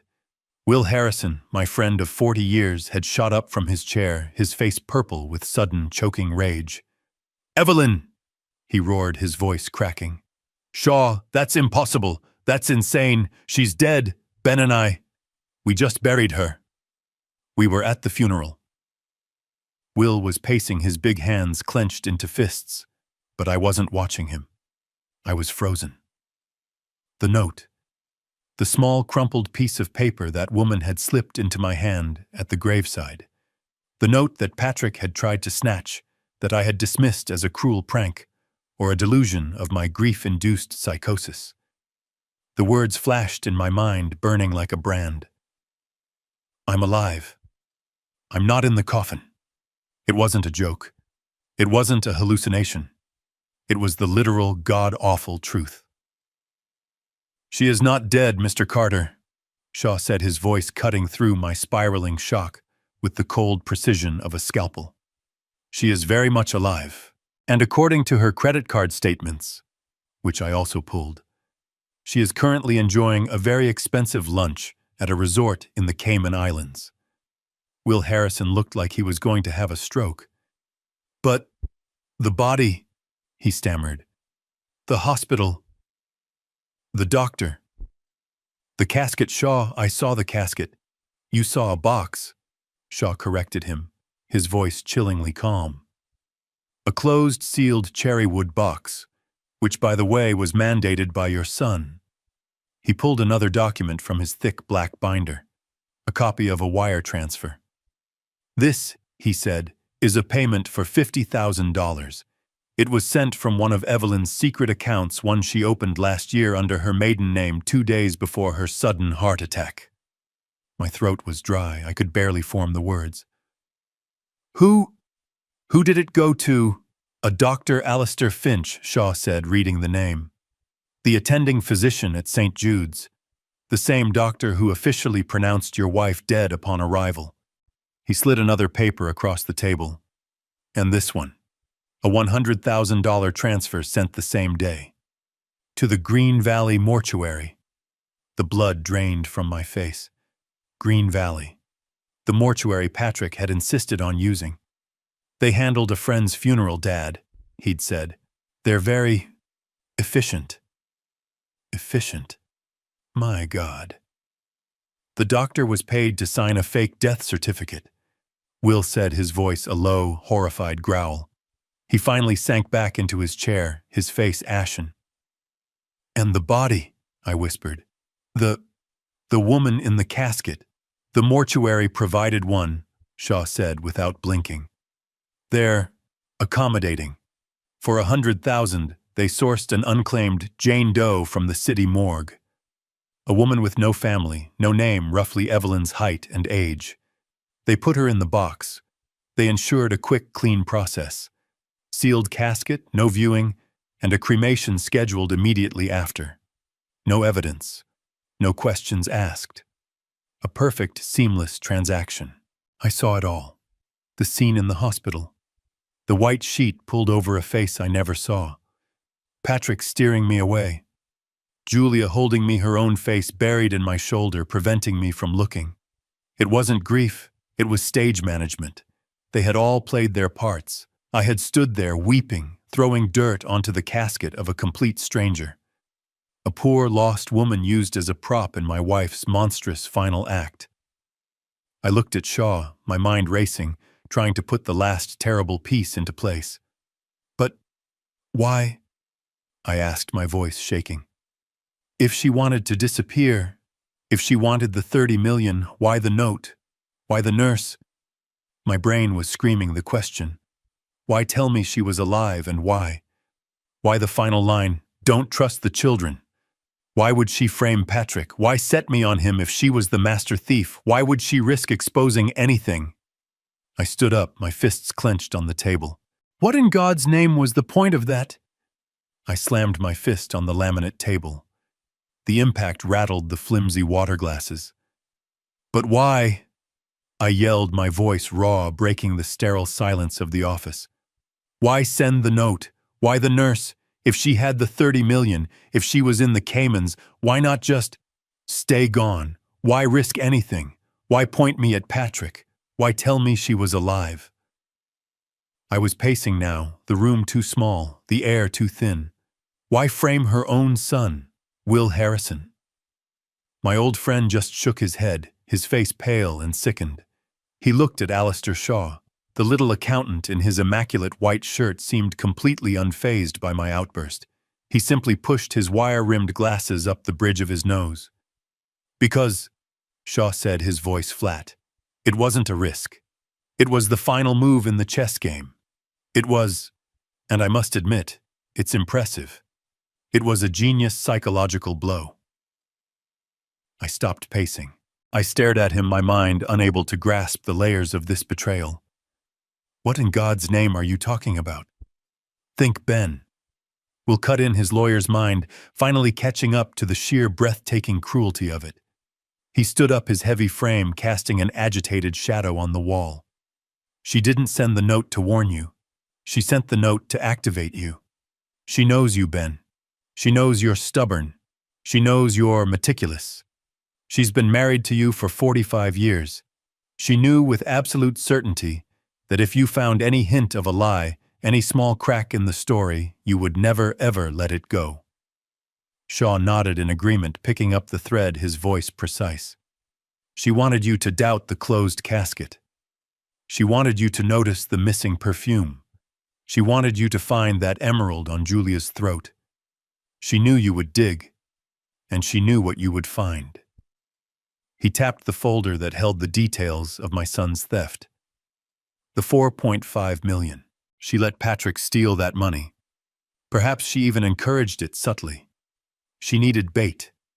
She needed a scapegoat. And Patrick, bless his greedy, foolish heart, built his own gallows. The horror of it was beginning to dawn on me, a cold, dark sunrise. She wanted me to find Patrick's theft, I whispered.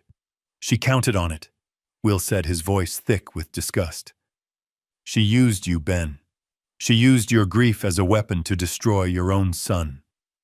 Think of the sequence. Step 1, Evelyn fakes her death and disappears with the real money, the $30 million. Step 2, she plants the note. A note designed to make you suspicious of the only people left, your children, who conveniently are actually guilty, just of a much smaller, clumsier crime. I followed the poisoned logic, my blood turning to ice. Step 3, I whispered. Step 3, Shaw continued. You hire people like us. You dig. You find Patrick's $4.5 million theft. You are consumed with rage at his betrayal. You, the founder, the father, you are the one who exposes him. And then, Will said, his voice low, the full audit begins. The FBI is called in. And they don't just find Patrick's $4.5 million, they find the entire $34.5 million hole. But who is the only logical suspect who has a proven history of theft? Who has offshore accounts already set up? Who was acting suspiciously and lying about the sale? My son. She was going to frame him for all of it. The $30 million she stole would be pinned on him. He and Julia would go to prison for the rest of their lives, painted as the criminal masterminds who had looted the company, driven it into the ground, and lied to their grieving father. A perfect smokescreen, Will growled, slamming his own fist on the table. The perfect cover story, and then the endgame. I looked at him, my mind numb. The endgame, Evelyn, Shaw said, tapping the Global Century file. In her new anonymous identity as the head of a vulture fund, she steps in. She approaches you, Ben, the grieving widower. The man doubly betrayed, first by his wife's tragic death and then by his own children's criminal greed. She offers you a generous deal. She offers to buy the bankrupt shell of Carter Logistics for pennies on the dollar. Will Harrison finished the thought. And you, Ben, you'd be grateful. You'd sign anything to be rid of the nightmare. She gets her $30 million, and she gets the entire $300 million company back perfectly clean, legally purchased. And her own son is in a federal prison taking the fall for her crime. It's diabolical. It's the most sociopathic play I've ever seen. I stood up and walked to the window. The city lights blurred into a meaningless smear. My wife. The woman I had loved or thought I loved for nearly half a century. She wasn't just a thief. She was a monster. A cold, calculating sociopath who would sacrifice her own son, who would use her husband's love and grief as a tool, all for money. I thought about the complexity. The fake Dr. Alistair Finch. The corrupt mortuary, the labyrinth of offshore accounts, the timing, the creation of Global Century, the hiring of the actress.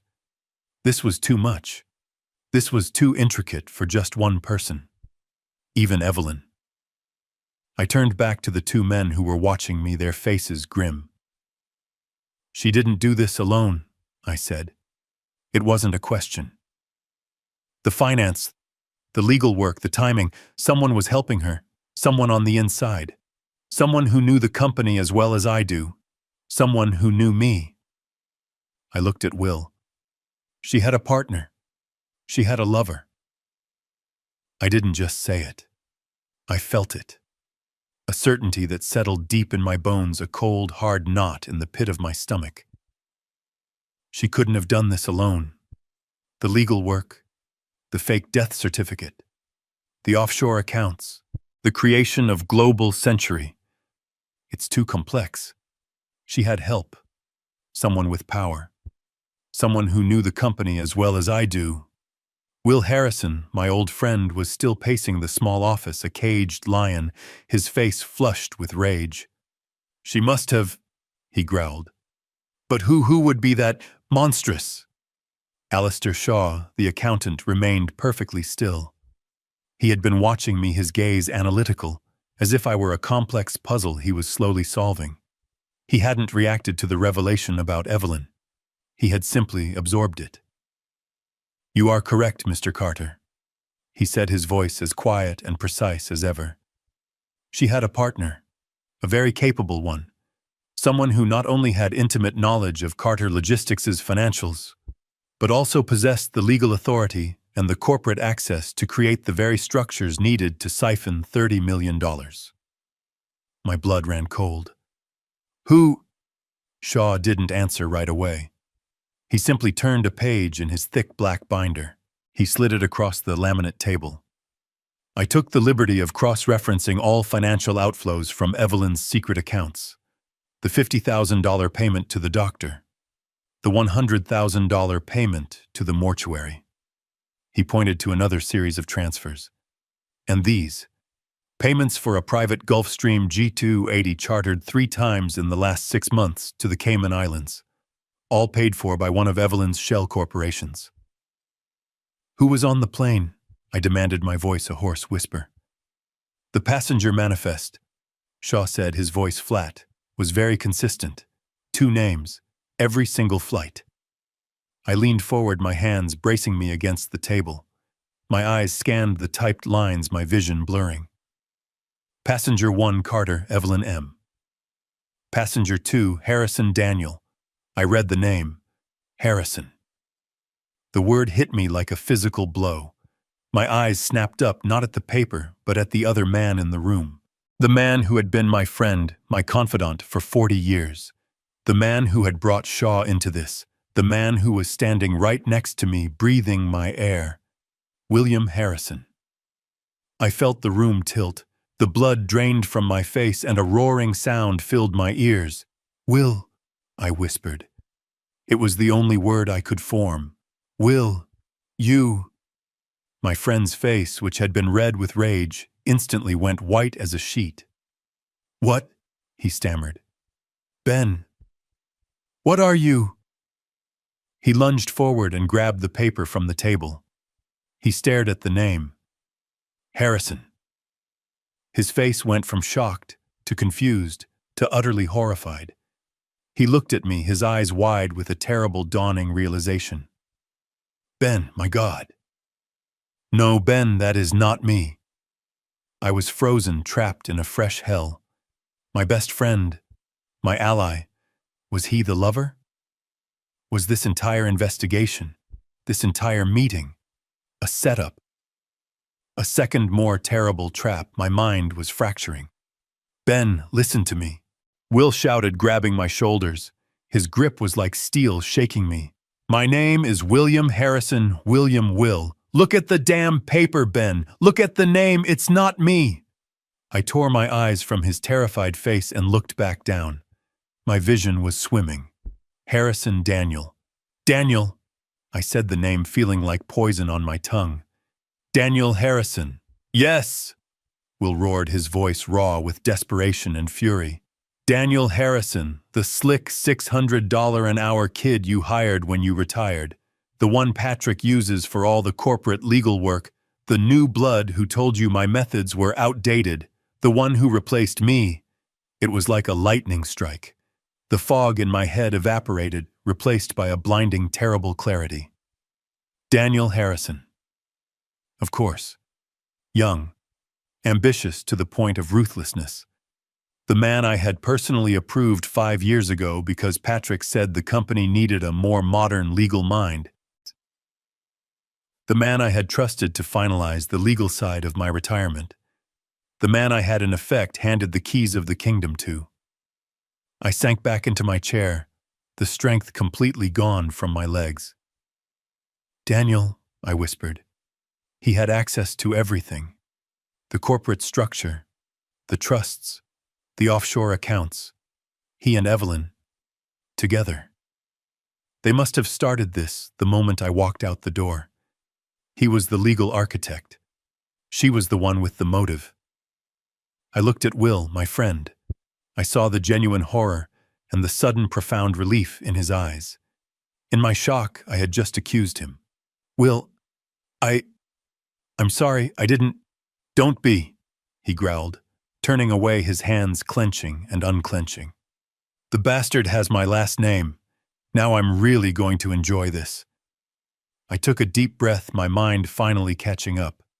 But there was one last piece, one final terrifying piece that didn't fit.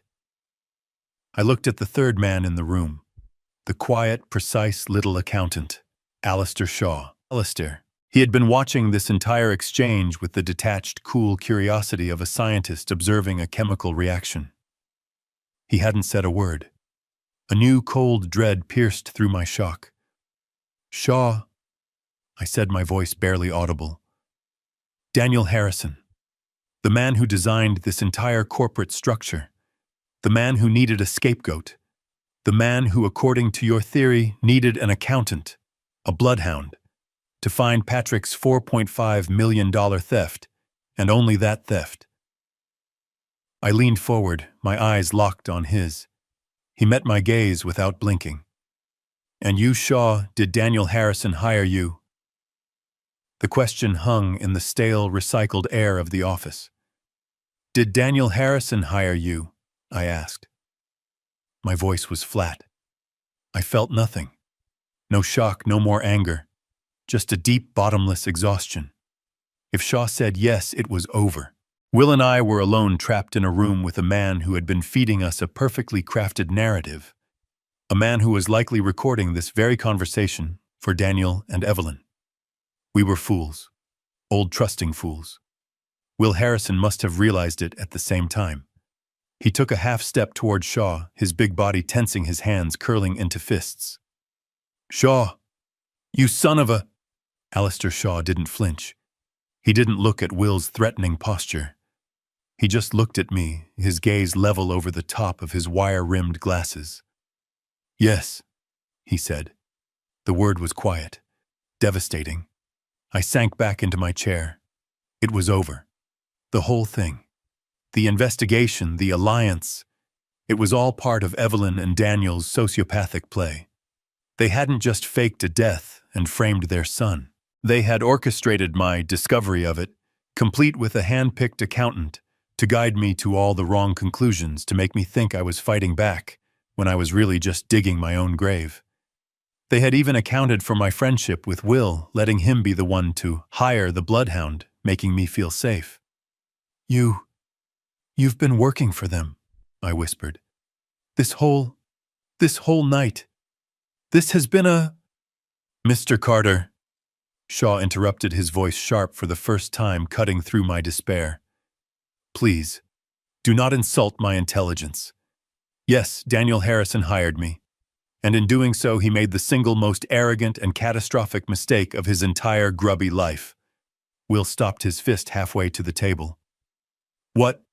Daniel Harrison hired me, Shaw repeated, for a very specific, very limited task.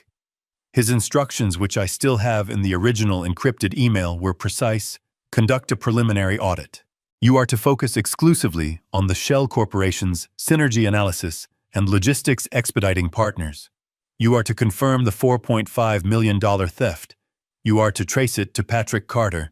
And then, Mr. Shaw, you are to stop. He let that sink in. He thought I was a tool, Shaw said, a flicker of deep professional offense in his voice. A simple bean counter. A hired gun who would take his money, do the simple math, and hand over a report that he could then leak to the authorities. He thought I was stupid. He thought I was manageable.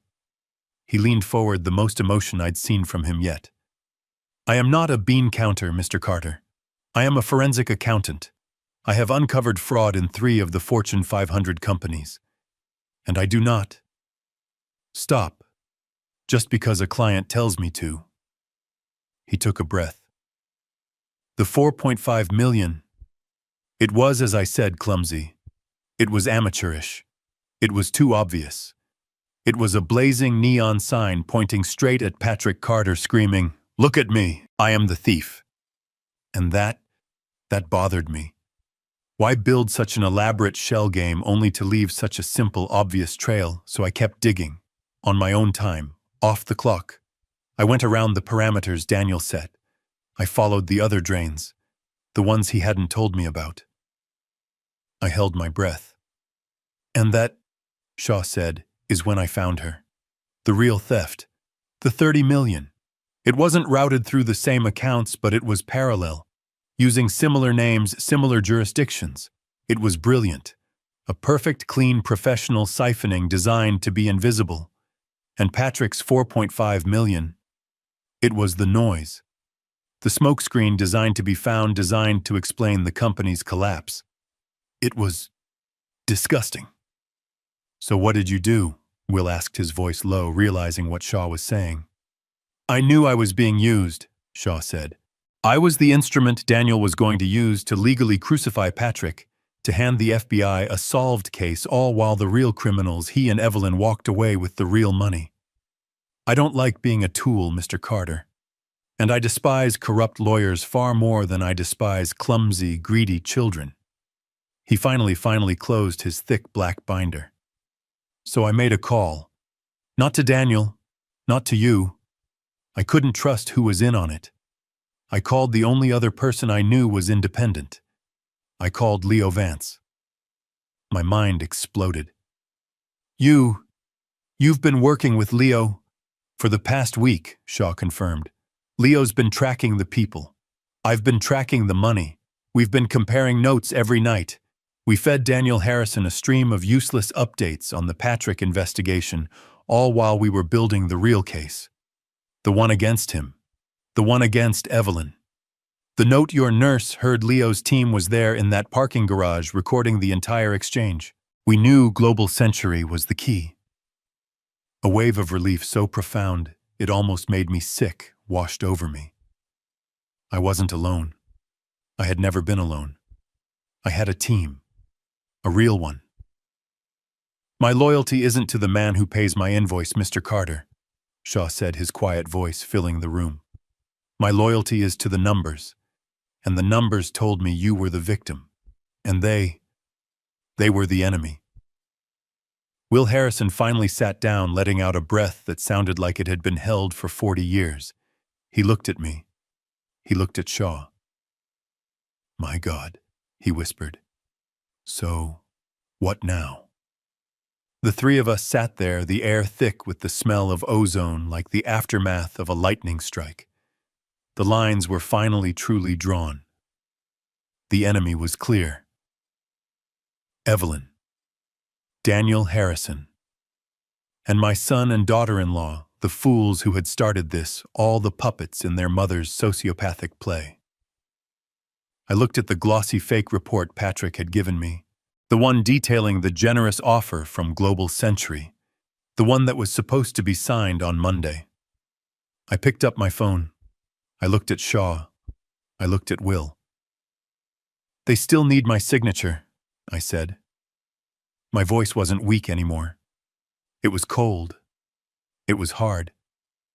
It was the voice of the man who had built Carter Logistics from 2 trucks and a cloud of dust. It's time to end this play. I looked at Will. I looked at Shaw. The pieces were all on the table, a horrifying, shattered mosaic of my life. Evelyn, Daniel Harrison, and my own son Patrick, the greedy, foolish puppet they had so expertly manipulated. The rage was still there, a white-hot coal in my chest, but it had burned clean. It was no longer the wild, confused anger of a victim. It was the cold, focused anger of a predator. They had used my love as a weapon. They had used my grief as a smokescreen. Now I would use their greed as a trap. They still need my signature, I said again, the words tasting like metal. All of this. The 30 million, the fake death, the frame-up.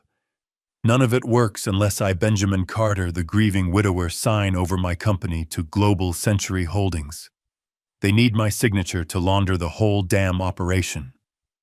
Will Harrison nodded, his face grim. They're trying to buy a $300 million company for pennies, Ben. They're not just stealing from you. They're trying to get you to give them the rest. They need your blessing to make the crime legal. Then I'll give it to them, I said. I pulled the burner phone from my pocket. I looked at the number for Patrick. My finger hovered over the contact. I'll be the confused, broken-hearted old man they're counting on. I'll be the biggest fool they've ever seen. I took a deep breath, let my shoulders slump, and intentionally let a tremor enter my hand. I put the phone on speaker.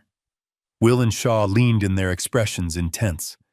I pressed the call button. It rang once, twice. He picked up on the third ring. Dad. His voice was cautious, wary. He was expecting another confrontation. Patrick, I said. I let my voice crack. I let a long, ragged, shaky breath wheeze out of me. Patrick. Son. Dad. Are you okay? Where are you? He asked, the impatience barely concealed beneath a thin veneer of concern. I'm at the house, I lied. I've been sitting here, in the study, looking at the pictures. I paused, letting him fill the silence, letting him imagine me weeping over old photo albums. Son, I'm so sorry. I'm sorry about before. At the house, I wasn't myself. I heard it. A small, almost inaudible sigh. Relief. He was relaxing. It's okay, Dad, he said, his voice softening, shifting instantly into that patronizing, reasonable tone. I told you, it's the grief. It's a lot to process. We understand. No, son, I said, my voice thick with fake emotion. You were right. You were right about everything. I sniffed a wet, pathetic sound I'd practiced in my head. I'm just so tired. With your mother gone. All this, these numbers. I let my voice trail off into a helpless mumble. I can't fight anymore, Patrick. I can't. This time the sigh of relief from his end was loud and clear. It was the sound of a man who had just won. Dad, it's okay. It's all okay. I'll handle everything. I told you I would. I know, son. I know, I whispered. You do what you have to do. Just sell it. Sell the company. I said the words that must have been music to his ears. I'll sign. I'll sign whatever you need. I trust you. You're right. I'm just too old for this. I'm too tired to understand. Thank you, Dad, he said, his voice brimming with a sudden, sickening warmth. Thank you. You're doing the right thing. I promise I'll make sure you're taken care of. You won't have to worry about a thing. I held up my hand, signaling to Will and Shaw. Now came the real test. The hook. Patrick, I said, injecting a new note of frail, childlike panic. Yes, Dad, I'm right here. The papers, the signing, I don't want to do it here. In the house, there are too many memories of your mother. It's too hard. Oh. Okay. Well, I can bring them to you. Or we can go to Daniel's office. He offered a little too quickly. Of course he wanted to go to his co-conspirator's office. No, I said. No, I want to do it at the office. At the company. What, the office, why? His voice was sharp again, the suspicion returning instantly.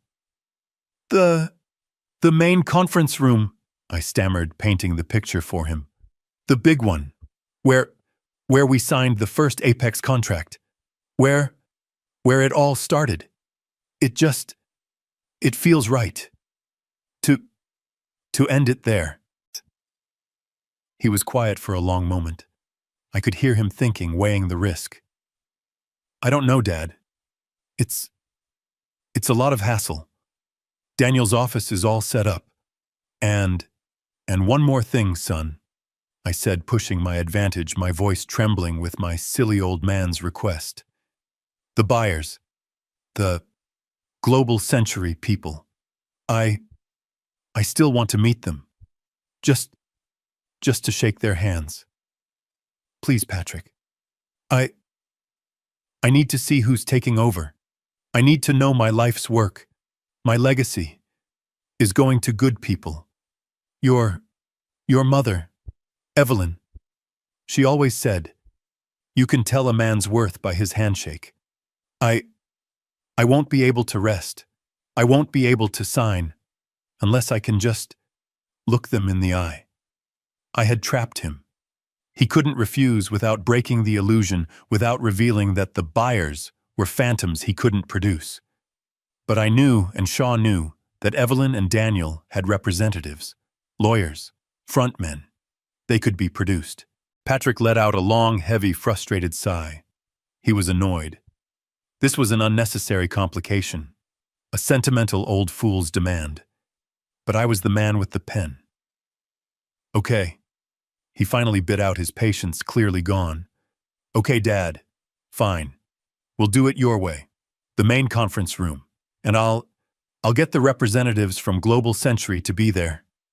So you can shake their hands. Fine. Oh, thank you, son. I wept into the phone. You're a good boy, thank you. Yes, Dad. Just be there. Monday morning, 10 a.m. And just be ready to sign. I will, son. I promise, 10 a.m. I hung up the phone. The tremor in my hand vanished. I looked at Will. I looked at Shaw. My eyes were cold and clear. They took the bait, I said. Monday, 10 a.m., our conference room. I turned to Shaw. Get Leo and his team. I want that room wired for sound and video. I want every single word recorded. I turned to Will. And you call the FBI. Tell them the signing party is on. The walk from the elevator to the main conference room felt like a mile. This was my territory. The 30th floor headquarters of Carter Logistics. The thick gray carpet, the walls of glass overlooking the Cleveland skyline, the faint smell of lemon oil on the mahogany trim. I had chosen every detail. Now I walked through it as a ghost, a condemned man being led to his own execution. I leaned heavily on the cane Will Harrison had brought for me. It was a solid, heavy piece of oak, a prop that felt strangely appropriate. I let my hand tremble. I let my shoulders slump. Will, my oldest friend, played his part perfectly, his hand protectively on my elbow, guiding me as if I were a frail piece of glass. Easy does it, Ben, he muttered loud enough for Patrick's secretary to hear. We're almost there. I just nodded my face, a mask of weary, confused grief. The heavy glass doors to the conference room were open. They were waiting. It was a tableau of my betrayal. Patrick, my son, stood at the head of the table. My chair. He was wearing a crisp, celebratory blue suit, looking every bit the conquering CEO. Beside him, Julia, my daughter-in-law, was radiant in a cream-colored dress, my mother's emerald blazing at her throat like a drop of poison. She looked like she was attending a christening, not the dissolution of her father-in-law's life's work. She was practically vibrating with anticipation. And then there was Daniel Harrison, the traitor. He wasn't at the head of the table. He was pacing by the window, a shark in an $8,000 suit, projecting an aura of absolute arrogant control. Beside him, seated and silent, were two men in identical gray suits. Their faces were blank. Their briefcases were closed. The representatives from Global Century Holdings. The pawns. "Dad!" Patrick boomed, his voice full of false booming heartiness as I shuffled in. "You made it wonderful. Come sit down." Will guided me to a chair near the end of the table. "Coffee, Dad, water?" Patrick fussed. Just some water, son." I whispered, my voice reedy. "Thank you. Let's just get this over with. I'm very tired." I watched Julia's eyes dart to Daniel, a quick, almost imperceptible flicker of, "Get on with it." She couldn't wait to get her hands on the money. "Of course, Dad," Patrick said, sitting down, rubbing his hands together. "We're all here for you. Daniel, why don't you?" Walk Dad through the final summary. "Keep it simple. Keep it simple." As if I were a child. Daniel Harrison finally stopped pacing and took his seat, his movements smooth like oil. He slid a thick, leather-bound document across the polished mahogany. It stopped perfectly right in front of me. "It's very simple, Ben," he said. His voice a smooth, confident baritone. "As we all discussed, the company is unfortunately insolvent. The debt load from the cancelled contracts, combined with the unexpected estate tax burden." He paused, offering a small sympathetic frown. "Well, it's just too much. The numbers are catastrophic." I stared at the cover of the document. I didn't open it. "This agreement," Daniel continued, tapping the leather, "is a lifeline. A miracle, frankly. Global Century Holdings." He gestured to the two gray suits, who nodded once in unison. "Has agreed to absorb all the debt. Every penny. They take on the assets, the trucks, the properties. And in return, they are providing a very generous 7-figure payout directly to you personally, Ben. Tax-free." He smiled, a wide, benevolent, reptilian smile.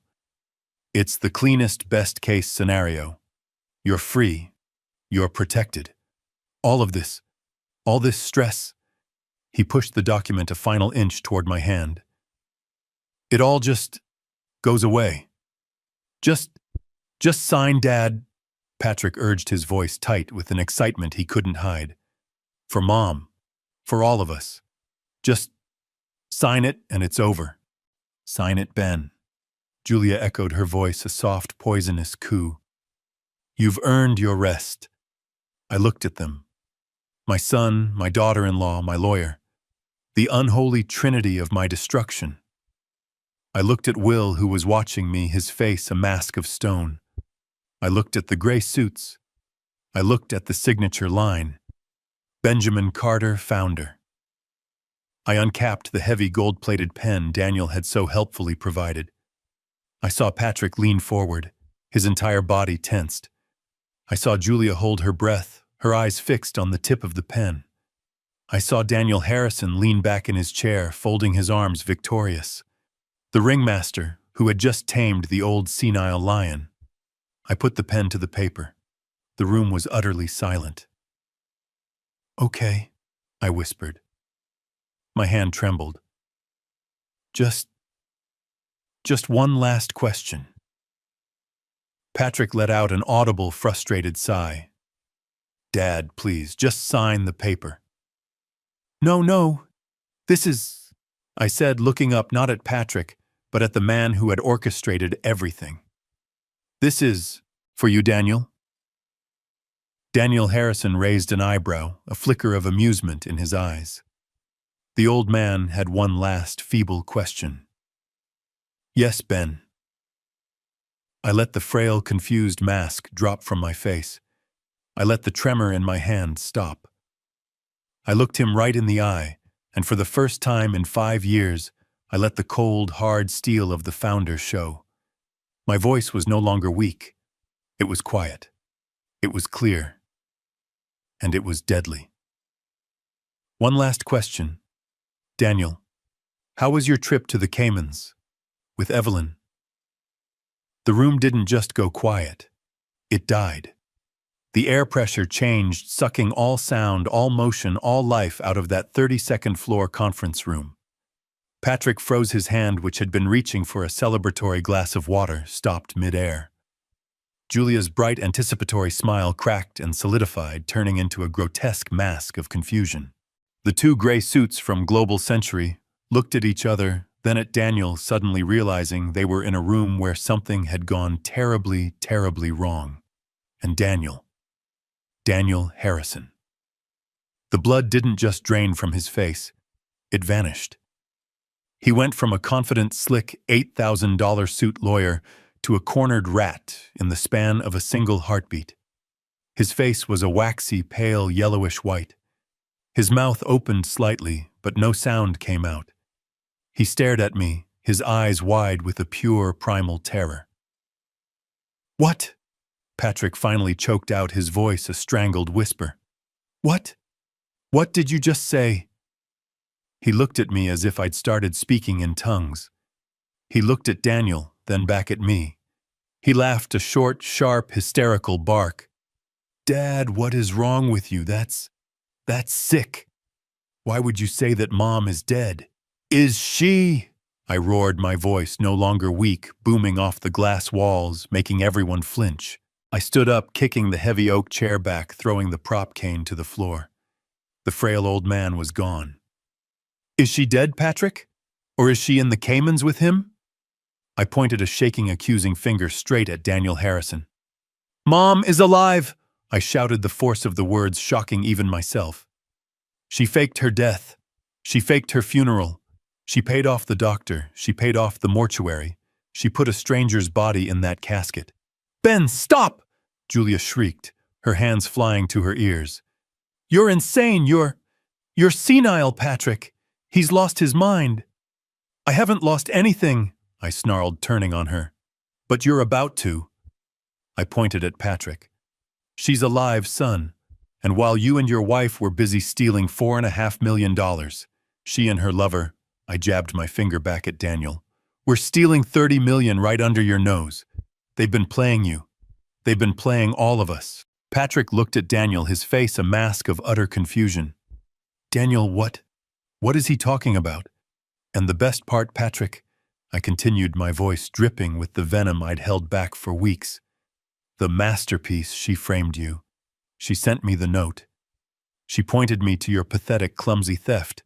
Knowing I would dig, she used me, her grieving husband, as a weapon to put you, her son, in prison for all of it. For the entire $34 million, she and Daniel were going to walk away with the company and the cash while you and Julia rotted in a cell. No, Patrick whispered, sinking into his chair. No, no, no. Julia, however, wasn't looking at me. She was looking at Patrick, her face white with a new dawning horror. What? What 4.5 million? She whispered, her voice like ice. Patrick, what is he talking about? What 4.5 million did we steal? That was it. The final beautiful implosion. Even the accomplices were lying to each other. Daniel Harrison knew the game was up. His plan, years in the making, had just evaporated. He didn't speak. He didn't beg. He acted. With a primal scream of rage, he grabbed the heavy, polished mahogany conference table, my table, and flipped it. The 2-ton piece of wood crashed onto its side, sending binders, laptops, and water glasses smashing onto the floor. It was a barricade, a violent, desperate act of chaos. "Run!" he screamed at the 2 gray suits, shoving one of them toward the door. For a second, it was anarchy. Patrick and Julia screamed, cowering against the wall. Daniel lunged for the exit, but the heavy glass doors didn't open. They were pushed in. 3 men in dark suits, led by the unmistakable, world-weary face of Leo Vance, blocked the doorway. Behind them, 6 more men fanned out. FBI. "Nobody move." Leo's voice was calm, but it had the authority of a freight train. "Daniel Harrison, you are under arrest." 2 agents grabbed the struggling, screaming lawyer. Another agent cuffed the 2 Global Century representatives, who had their hands up before Leo even finished his sentence. Patrick and Julia were huddled by the window, weeping. "Wait!" Julia shrieked. "We're the victims! We're the victims too! He stole from us!" An agent moved toward them. "Patrick Carter, Julia Carter, you are also under arrest for embezzlement and conspiracy to defraud." "No," Patrick yelled. "You can't, Dad.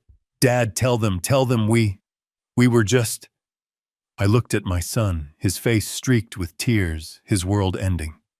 "You were just what Patrick, thieves or fools, turns out you were both." Will Harrison, my old friend, stepped out from behind the agents. He walked over to the wreckage of the conference table and picked up a small black object from the floor, a high-fidelity microphone. He held it up for Daniel Harrison to see as the agents hauled him past. "It's all recorded, Daniel," Will said, his voice full of righteous, satisfying fury. "Every word, from insolvent to Caymans. We got it all. You sociopathic bastard." As they led Patrick and Julia out, cuffed and sobbing, Leo Vance walked over to me. He put a hand on my shoulder. His gaze was steady, respectful. "It's over, Ben." "Evelyn." I asked the last piece of the puzzle. "We got the alert from our Cayman contact an hour ago," Leo said. "She tried to liquidate the Global Century accounts the second this meeting was confirmed. She must have gotten spooked. They arrested her at the airport in Grand Cayman. She had 2 first-class tickets to Zurich and $3 million in diamonds in her carry-on." It was over. Truly, finally over. My wife, my son, my daughter-in-law, my lawyer, all of them gone. I stood in the ruins of my conference room, the room where I had built my empire, and for the first time in 45 years, I was completely, utterly alone. 1 month, 30 days since the sound of those handcuffs clicking shut, had echoed in my conference room. 30 days since my world ended and began again. I sat in my old CEO chair, but the leather felt cold, alien. The office, once my fortress, now felt like a tomb. The phones on my desk never stopped ringing. I didn't answer them. I let my new skeletal staff handle the barrage. It was always the same. Clients furious, canceling contracts. Vendors terrified, demanding payment up front. The FBI had frozen all the primary accounts, the ones Daniel and Evelyn had poisoned with their $30 million theft. Even the accounts Patrick had touched were locked tight. We were paralyzed. We were hemorrhaging. We were dying. I was 70 years old, and I was back at work trying to make payroll for 2,000 employees with nothing but my reputation, and that too was in tatters. The news had been relentless. Carter heir arrested. Logistics empire implodes. Carter matriarch arrested in Caymans trying to flee. My name, my legacy, all of it dragged through the mud by the very people I had built it for. I was no longer the grieving widower. I was the fool. The senile old man who had let it all happen under his own roof. The door to my office opened without a knock. I didn't even look up. I was staring at a legal notice threatening to seize half our fleet. "They're canceling the Apex contract, Alistair," I said, my voice sounding like gravel. "The one I built this company on." Alistair Shaw walked in. He was no longer just the forensic accountant. He was the only man on earth I trusted with my money. I had made him the new chief financial officer 2 weeks ago. He placed a thin black binder on my desk, right on top of the legal notice. He ignored my comment about Apex. They can't cancel it, Ben. I spoke to their counsel this morning. I sent them the proof, the wiretapped recordings, your deposition. They know you were the target, not the accomplice. They're staying. I looked up, hope a small dangerous flicker. And the accounts? The U.S. Attorney's Office has unfrozen our primary operating capital. Shaw said, his voice flat, all business. They've officially classified you as the primary victim in the case. We can make payroll. He sat down, opening the binder. But now, we must assess the real damage. He slid a single sheet of paper across the desk. It wasn't a colorful fake graph from Patrick. It was a column of stark black and white numbers. It's bad, Shaw said. He didn't sugarcoat. He wasn't that kind of man. The combined theft, the assets Daniel locked away, the canceled contracts from the initial panic. We've lost 35%. He paused, letting the number sink in. 35% of my life's work. Gone. Evaporated by my own wife and son. We are deeply wounded, Ben, but we are not dead. I stared at the number. So what now? Now, Shaw said, turning the page, we rebuild. I've already structured the refinancing. We sell the redundant assets, the corporate jet. Evelyn bought the condo in Miami. We consolidate the roots. We cut the fat. It will be difficult. It will take 2, maybe 3 years to be stable again. He looked at me, a rare flicker of something human in his analytical eyes. But we still stand, Ben. The company is still yours. It's still standing. He left me alone with that one small piece of hope. We still stand. I leaned back in my chair. My eyes drifted to the one thing on my desk I hadn't touched. A silver-framed photograph. It was from 5 years ago at my retirement party. Me, Evelyn, Patrick, and Julia all smiling. The perfect, happy, successful family. A fiction, a lie, captured in silver. I looked at Evelyn's smiling face, the woman I had shared a bed with for 45 years.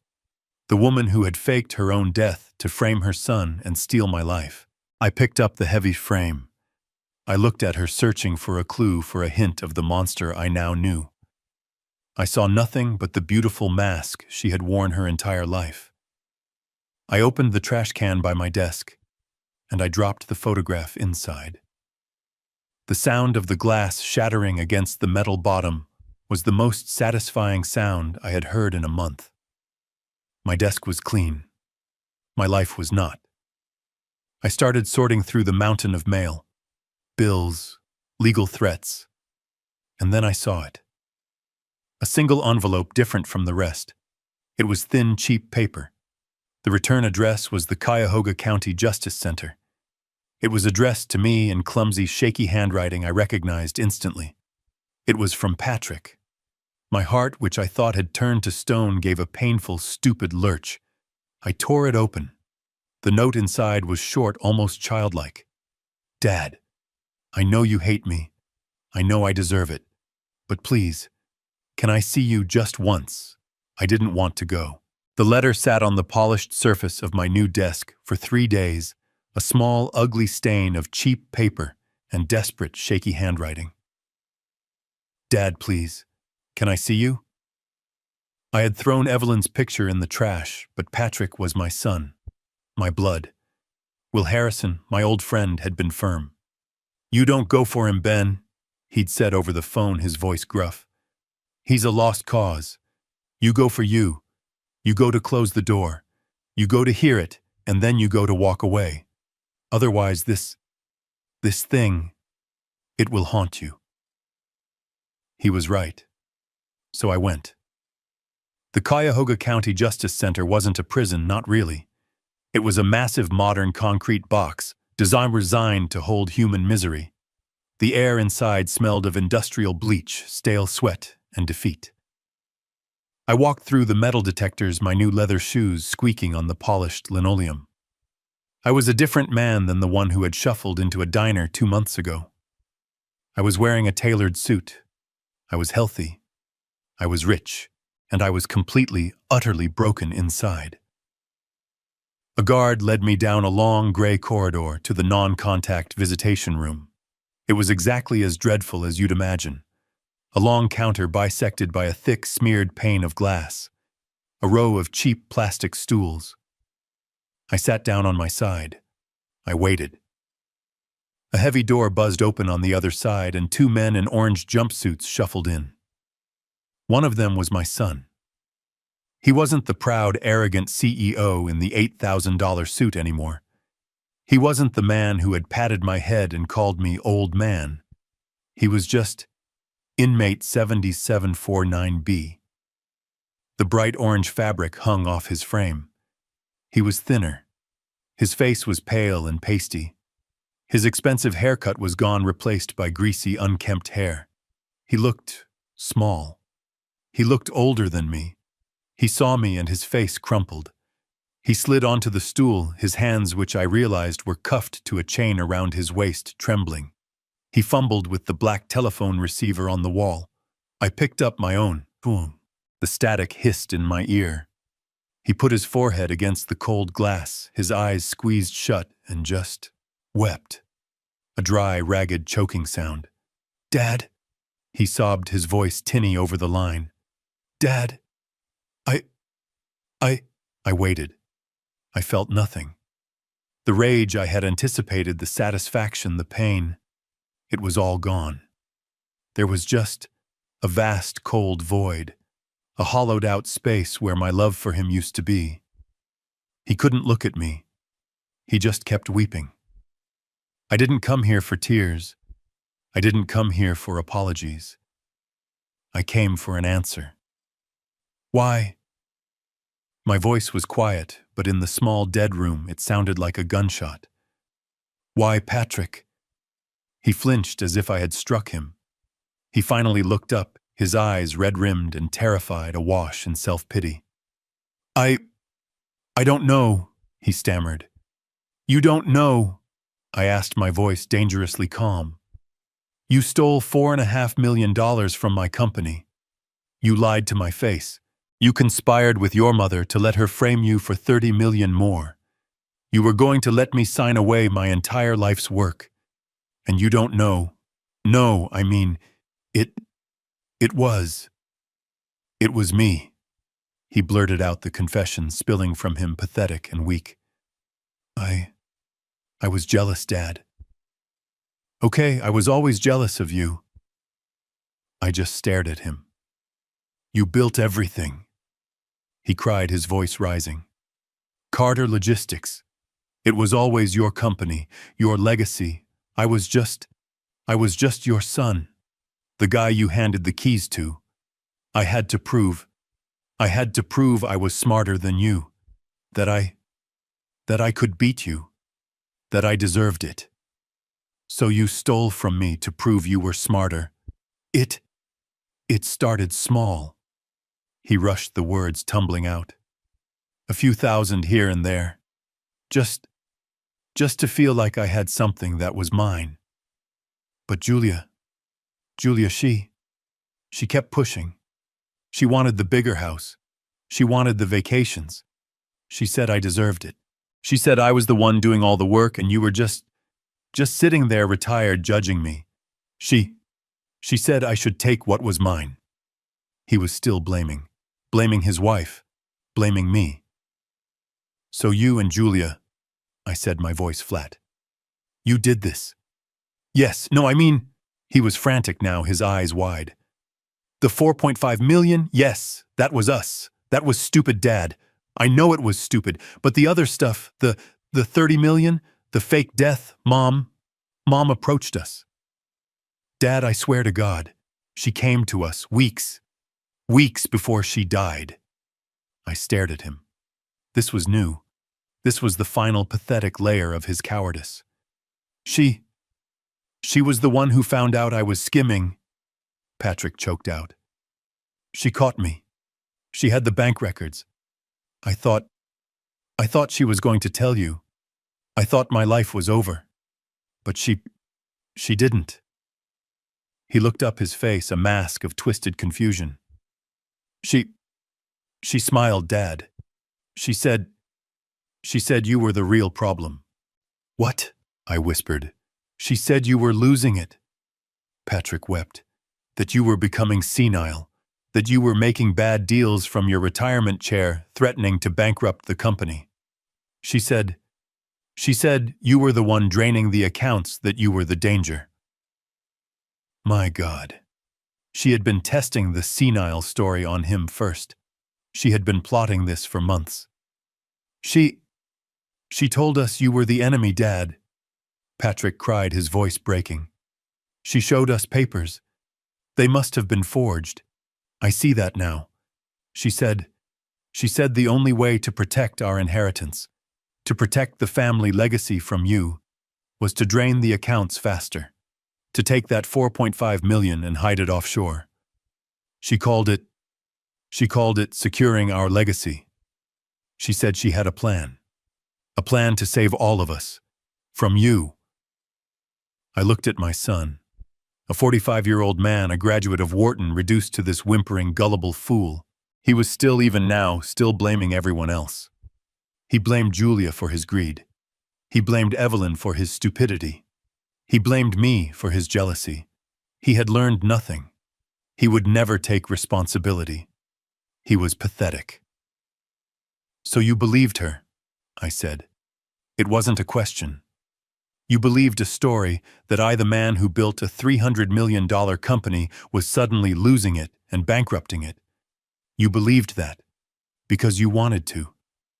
She was my mother, he cried. She said she was protecting us. She played you, Patrick, I said, my voice empty of all emotion. She needed a scapegoat. She needed a fool. And you volunteered. She played you like a cheap fiddle, using your own greed and your own jealousy against you. She conned you. I stood up. The plastic stool scraped loudly against the linoleum floor. Patrick looked up, his face white with panic. Dad, wait. Please, I'm sorry, I'm your son. I looked down at him one last time. Inmate 7749B, the man who had my face but none of my character. She conned you, Patrick. I repeated, my voice like stone. And you conned me. We're done. I placed the receiver gently back onto its hook, cutting off his next word. Dad. No, please. His voice was a muffled, distant scream through the thick, smeared glass. He started pounding on it, his cuffed hands making a dull, heavy thud. Don't leave me, please. I'm sorry, Dad. I didn't look back. I turned and I walked steadily down the gray corridor. I walked past the guards, my footsteps echoing. I walked through the sliding metal doors, through the metal detectors, and out into the bright, cold afternoon sun. And for the first time in my entire 70 years, I felt completely, utterly, and blessedly light. It was over. I was free. 6 months, half a year since I walked out of that gray concrete box and left my son sitting behind the glass. The air today is different. It's crisp. It doesn't smell like bleach and defeat. It smells like wet pavement, ozone, and new machinery. I am 70 years old, and I am standing in a warehouse, not a prison visiting room. This is one of my warehouses, Bay 7, the one Patrick had tried to sell off for parts. Today, it's alive. It echoes with the sounds of my company, my real company. I am not shuffling. I am not leaning on a prop cane. I am holding a digital clipboard, and my hand is perfectly steady. A massive, gleaming white electric semi-truck, its paint so bright it hurts the eyes, hums quietly beside me. It's one of 10 brand new, state-of-the-art trucks. I am signing the digital delivery confirmation. That's the last of them, Ben. Alistair Shaw, my new chief financial officer, walks up beside me. He's wearing the same precise, muted gray suit, but he looks different here in the bright fluorescent light of the warehouse. He looks satisfied. The board was nervous about this capital expenditure. 10 trucks is an aggressive move right now. The board can be nervous, I say, signing my name with a firm, decisive stroke. You don't grow by hiding in a hole, Alistair. You grow by moving forward. We lost 35% of our value. I intend to get it back, with interest. Shaw allows himself one of his rare, thin smiles. We're already recovering faster than anyone expected, Ben. Much faster. He taps his own tablet, showing me a screen of green, upward trending lines. The Apex contract. Not only did they not cancel, I just finalized a new agreement. They've increased their freight volume by 20%. I nod. Trust. It's the only currency that actually matters. And the new clients, I ask. The ones who got scared off by the scandal. They're coming back, Shaw confirms. Slowly, but they're returning. And new ones are calling. They know Carter Logistics is under its original management. They know the founder is back at the helm. He looks at me, his analytical gaze softening for just a fraction of a second. They trust you, Ben.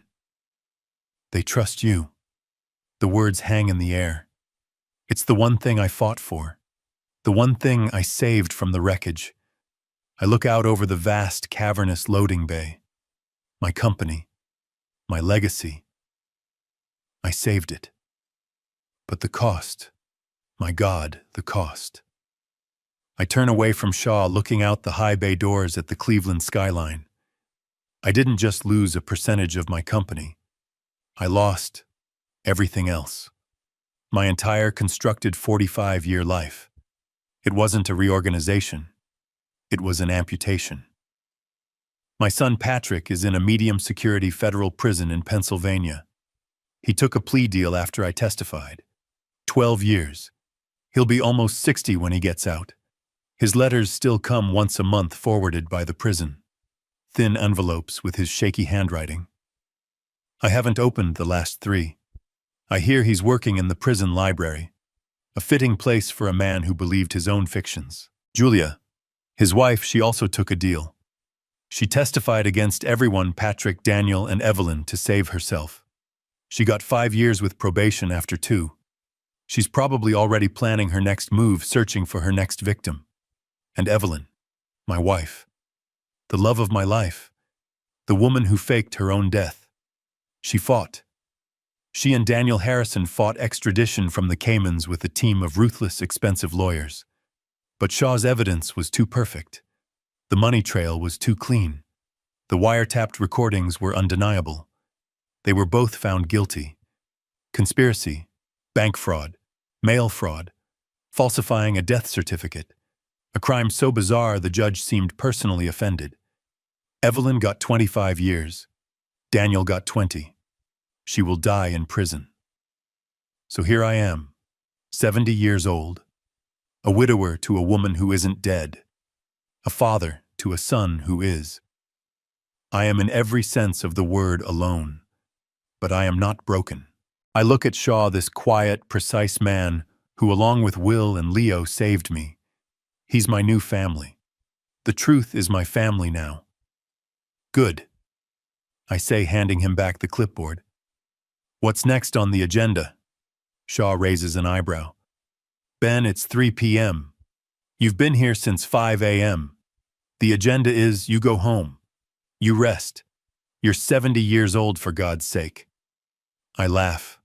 It's a real laugh, a sound that feels foreign but good. Rest, I say, walking past the line of new gleaming white trucks. I rested for 5 years, Alistair. I let my son handle it. Look where that got me.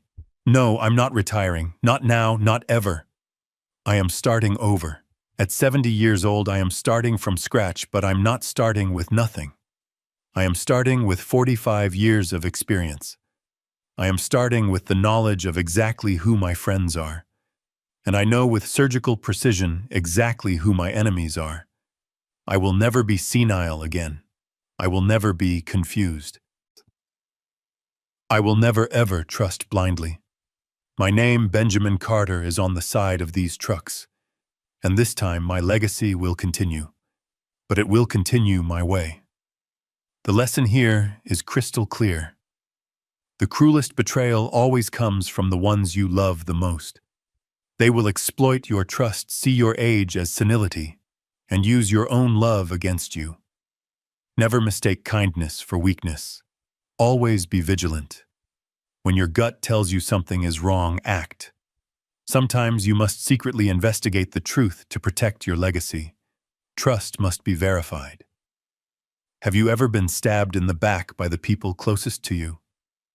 What would you do if you uncovered such a cruel plot? Let me know your thoughts in the comments, hit like and subscribe to the channel to follow the next stories.